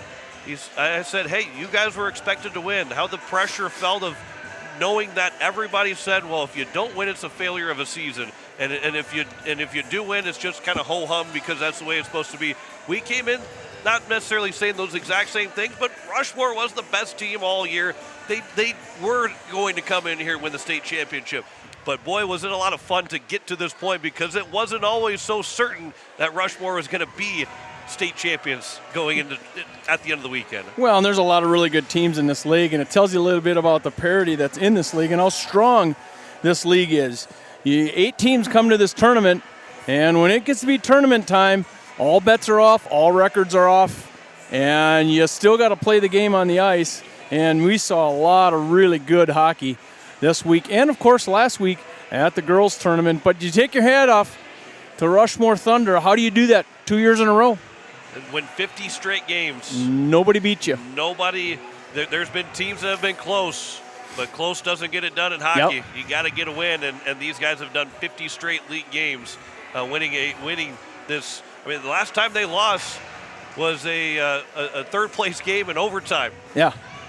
To the White Capitals. That's a long time ago. Yeah. The thing that really strikes me about this team is the discipline that this team has, and the professionalism, or I guess the goal orientated part of this team. This team, you talk to any of these kids, you talk to the coach, it's business. Yeah. They take care of business, and these kids, they don't get rattled. You saw it all year. You look at the opposing team, they're all standing up. This team sits on the bench as a military spacing almost, and they're just very regimented in what they do. You know, the celebrations that they had during goals, all the emotions came out this weekend for this team. They didn't look like they had zero emotions all season. Yeah. And because it was business-like all year long. Yep. They were scoring goals, winning games, and they weren't, it seemingly wasn't a big deal to them. Right. Because it was a business. Yep. And then they get here, and you the extra energy, the extra atmosphere, the emotions start to fly a little bit more, and it just, it's hard to say that it woke up an extra level of Rushmore, because how can you get an extra level than what they had how good they were all season? But it just felt like it kind of woke up a little bit more, and the emotions started to fly a little bit, and they had, not that they didn't have fun all season, but you could see the fun that they're having winning the state championship. And the credit goes to that coaching staff, because you've got a whole group of 25 kids or whatever they have within their program. They bring 20 to the bench, but you take high school kids of all different ages and you get them all on the same page, and that's not easy. So that coaching staff, they do a wonderful job of getting everybody's buy-in, and that's what good teams have. Good teams have buy-in. Well, as you see the bracket on Capital City Rock Sports, it is officially done. By the way, the 7-seed Aberdeen Cougars, one more shout out to them. The 7-seed Aberdeen Cougars won third place in this state tournament. Yeah. It was Sioux Falls East that won earlier today, 5-3, a 4-2 win for Aberdeen in the third place game, and now an 8-3 victory for the Rushmore Thunder over the Yankton Bucks to win the state championship, and Yankton getting some pictures. And again, the emotion is on the other side for Yankton. Yep. But boy, oh boy, should that team be proud of what they did in this state tournament and what they did for the community of Yankton and Yankton hockey moving forward. How far that program has come is amazing. And to be honest with you, I don't know if anybody's done that in the state with a young program like that. Nobody's risen up that fast. Especially, I don't think it's ever been done. Well, I mean, you think about, too, how many good teams there were. Not that you can't say that there wasn't any good teams back in the early 2000s and the 90s or whatever, but it just the level of where we're at right now, just to try to be able to compete, and the more associations, the more teams that are there, just makes that much tougher to try and get to the state tournament and to get into the state semifinal. And so, again, hats off to the Yankton Bucks for being able to make this state championship game. And they could have easily fallen away to the consolation semifinals. They're down 3-0 in the first and the second period. They could have easily just walked into the consolation semifinals. Maybe they got fifth place then after that. But they battled their way back and ended up getting the state to the semifinals, then winning and going to the state championship. And don't forget about that coaching staff, because you don't get where they are without a top-notch coaching staff. It just doesn't happen. We didn't get a chance to talk to Coach Pedersen, but I think the one thing too if we could have maybe next year going in, we can have some interviews with the head coaches of the state championship teams beforehand, some pregame interviews with them, just to hear what he has to say, because that he came up during the semifinal game when Yankton had started to build that lead. He came up and got the crowd fired up. From the locker room, he came up and got the crowd fired up, because he looked like he was a big kid. Just having fun watching his team perform. Like, if he could have been on the ice with them, he would have jumped on the ice with them and started playing, because he was that fired up for this group. And that's, again, the level that it takes to get to something like that. And he's that coaching staff of Yankton is a very good coaching staff that maybe they take a step back because, again, it's going to be hard to get back to the state championship. Yep. It's hard for anybody to get to the state championship, but they won't take a big step back. They're going to keep building this program. Yep. Well, and every good team needs a leader, and they sure have one there. And they should be proud. They really need to be proud of their program and their coaching staff and, of course, the kids that play each and every week. Well, this will wrap things up for another year of state tournament hockey on Capital City Rock Sports. We had the Hawaii Capitals all the way back the weekend before Thanksgiving, and I think we had hockey every single weekend all the way through the girls' state varsity tournament and into this weekend for the boys' state hockey tournament. I don't think there was ever a weekend where he didn't have a hockey game. Maybe we had just one. No. But there was never a time where he didn't have a hockey game on a weekend all the way through, even past around Christmas, all that time. So our hockey season comes to an end here tonight. A lot of miles traveled and a lot of meeting new people all the time and running into people that you've known for years. They've become friends over the years, but a lot of hockey, and now it's over. And a lot of good weather until tonight. Until tonight. We had a lot of good weather throughout the season until tonight. But of course, if you're traveling tonight, understand that you hopefully are getting to your destination soon. Otherwise, be aware of the winter storm that is coming through and make the right decision, the smart decision. Some of that decision might be made for you because they're going to be closing interstates and potentially closing some highways. So please drive safe if you're driving. Get home safely, and if you have to stay in a spot. If you're here in Sioux Falls, enjoy another night in Sioux Falls and be ready to go for next year's state hockey tournament. Next year's state hockey, which is right around the corner. That's the one we look forward to. I mean, Rushmore's still going to play in the national tournament. Team South Dakota's got the high school girls national tournament. There's still some hockey to be played.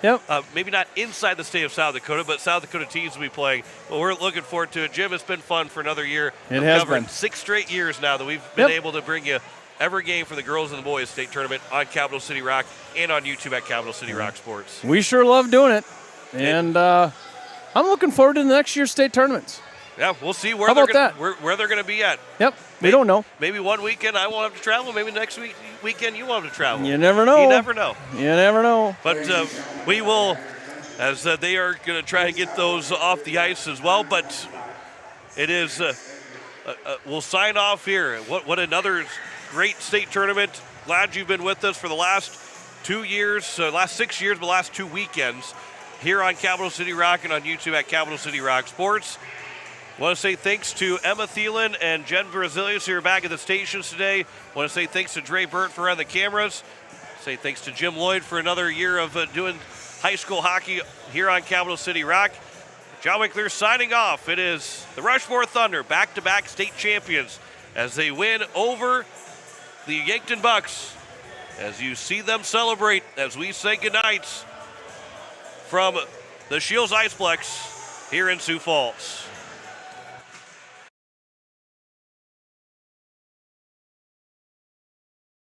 Listening to the State Varsity Hockey Tournament on Capital City Rock and on YouTube at Capital City Rock.